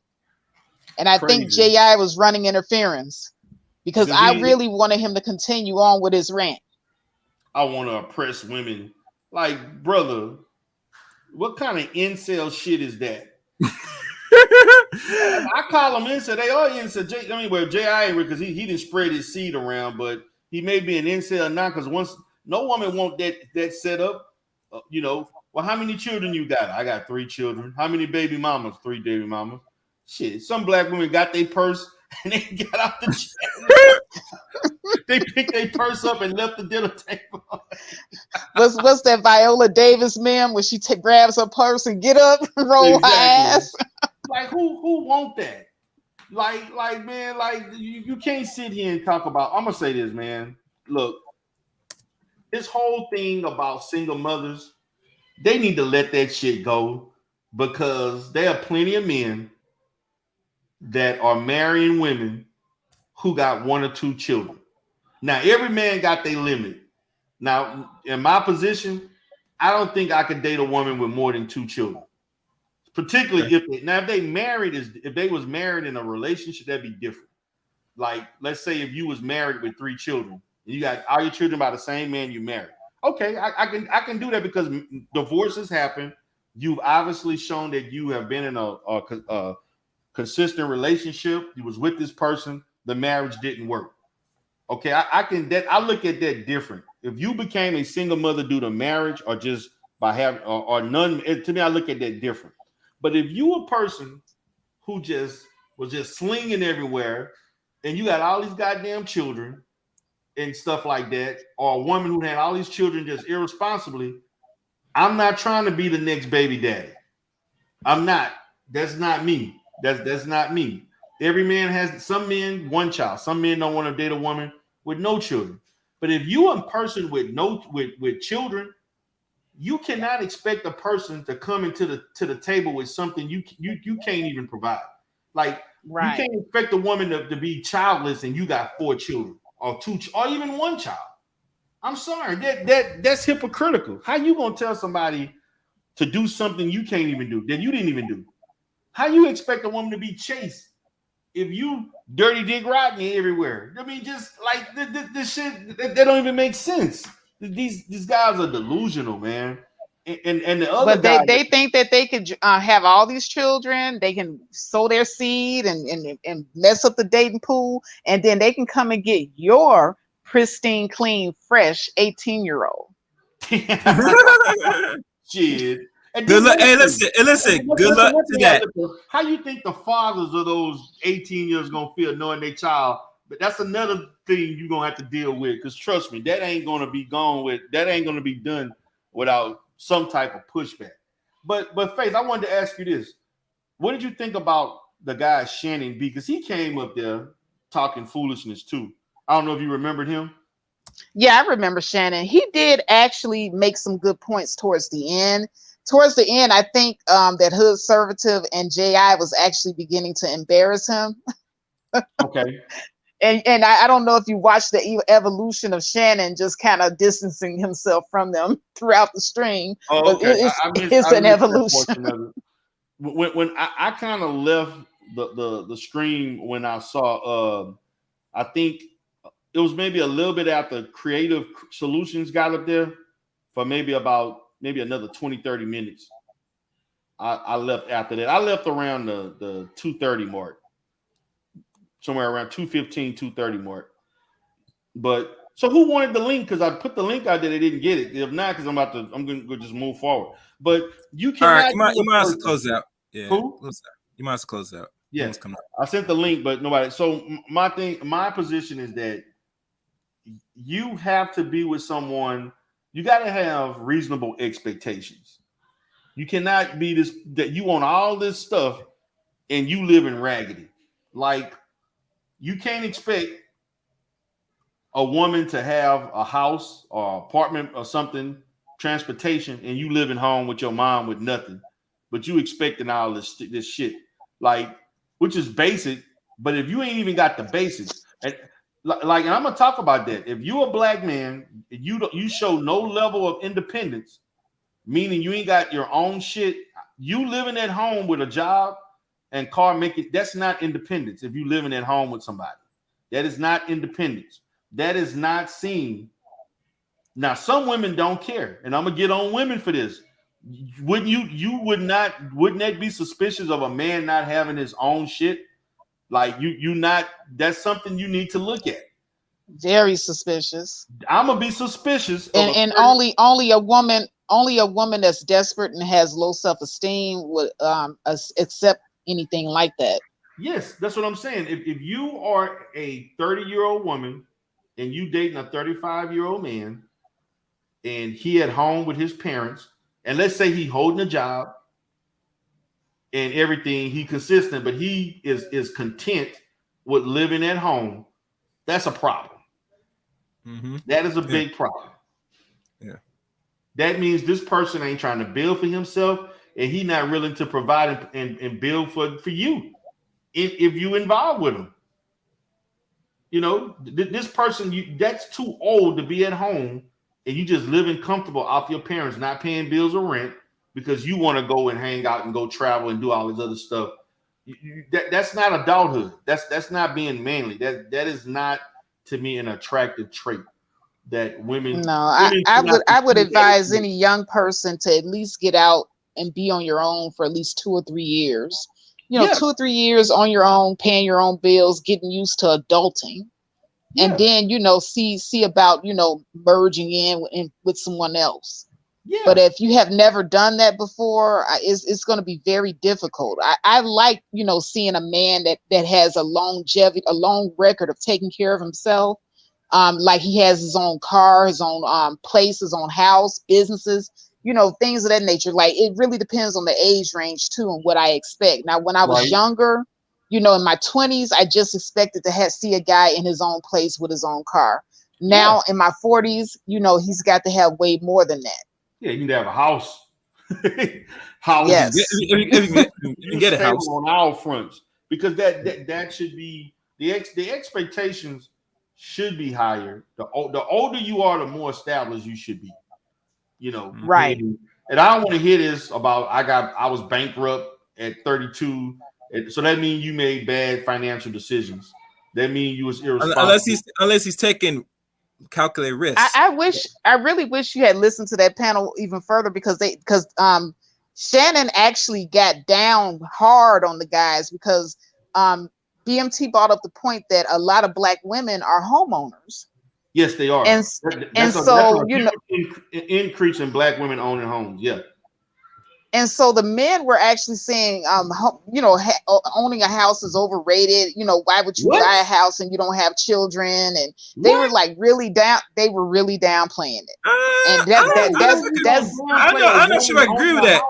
I'm not sure I agree with that. If they can get the house, that's when I saw Shannon flip. If they can get the house, my thing is. So let me say this before you say something. At the time we're in now, renting at this position can be suicide dependent state you're in. So if anybody that has some form of money, and if their credit is stable, which, you know, a lot of black people's credit is not stable, I think they got to start focusing on eliminating certain things that will prohibit. And they might have to get some of these housings now around down south. Because I was on Shirley and she's showing about the rent and all stuff. And I said, it's crazy now to be renting at this point, because the rent is going to constantly go up. And depending when you make it don't make no sense you're throwing money into something that you're not getting no value. So if you're able to maintain a rent that's over $2,000 more for a year, maybe 2, maybe it's time you need to start moving priors and try to get a house or something. Because oh my God, I mean, I only went as far as because I wanted to make a point about. I know they went into other stuff because the live stream was a long. It was that whole live stream is Clip City. Yeah, because I could be on for another 2 hours. I'm gonna have to do that on a separate show. But I'm gonna go ahead and end the live. But I want to lastly say this. Thank you. it's a damn shame that you have men that's willing to say any and everything about the fact that how in the hell home ownership is looked upon in a negative manner just because a woman is doing it on her own. Like, what do you want her to do? Wait on a man to do it? If you don't need a man to own a home. I mean, if you choose to be with a man and you own your own home and he owns his own home, y'all can sell your house or keep those houses. No, you want to rent that? What do you mean sell? That should not. Sell what? You're crazy. I can't even conceive how the hell that's gonna be looked upon that don't even make sense, Faith. That's just like I could just imagine. I'm hearing other men like there's not the hearings of two grown ass men saying this. So did they say anything about the black women that would own those homes, like not make it, like, you know, mistreating them about it or throwing it in they, like, did they say something about the type of women that own these homes that make them, you know? No, they just basically shot down the whole idea of more black men owning homes, period. They just basically said that if a man is single, why should he even think or bother to think about owning a home? Wow. That is so ignorant. But you know it's funny. It lets you know about talk about the 6-figure nonsense. That say if you're able to have 6 figures, you, depending on what state you should try to pursue to get some start of household. You get me? I mean, but see, I pointed out, Chaos. Sorry, Chaos. I pointed out that the reason that I don't think that these men even want marriage is because they're not even planners. They don't plan anything. Okay. Men that want families and want marriages, they plan for it. These men are not planning for anything. That's the reason why I said when I first got in there, I don't think these men want marriages. They're not planning. They're not anywhere near even speaking like they're ready to get marriage. Man, they just want slaves. It's deeper than that. What woman is going to be attracted to that? That's what I'm trying to get them to understand. Do you understand your persona is unattractive to women? Why would a woman be attracted to being with a man like you? They don't understand that concept. Like what you're presenting and saying, why would a woman sign up for that? You know, number one, you don't want to own a house. You got multiple children. We don't know what you're doing. Obviously, you know, as far as you don't talk career-minded stuff that lets me know you're not career-orientated. Faith just pointed out the fact that you're not planners. You're not guys that think about the future 2, 3, 5 years down the line. You don't plan for anything.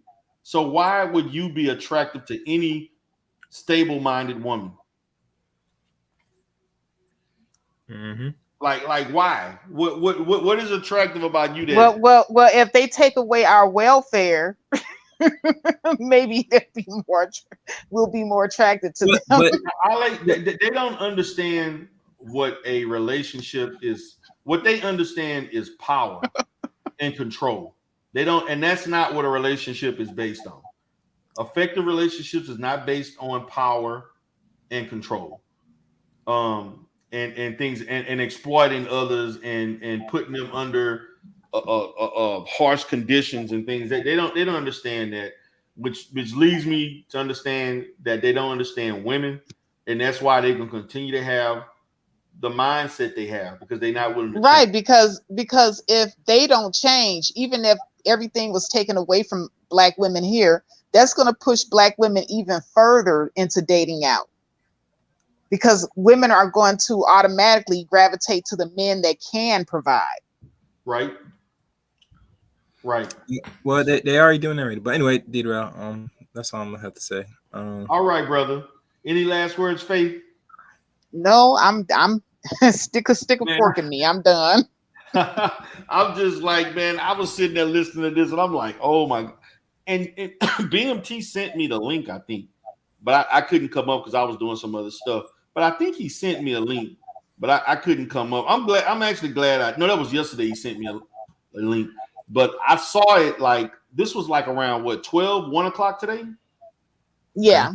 Yeah, because I saw it because I was up and about doing stuff, and I was just listening, doing stuff, coming back, listening. I was looking at the game and stuff.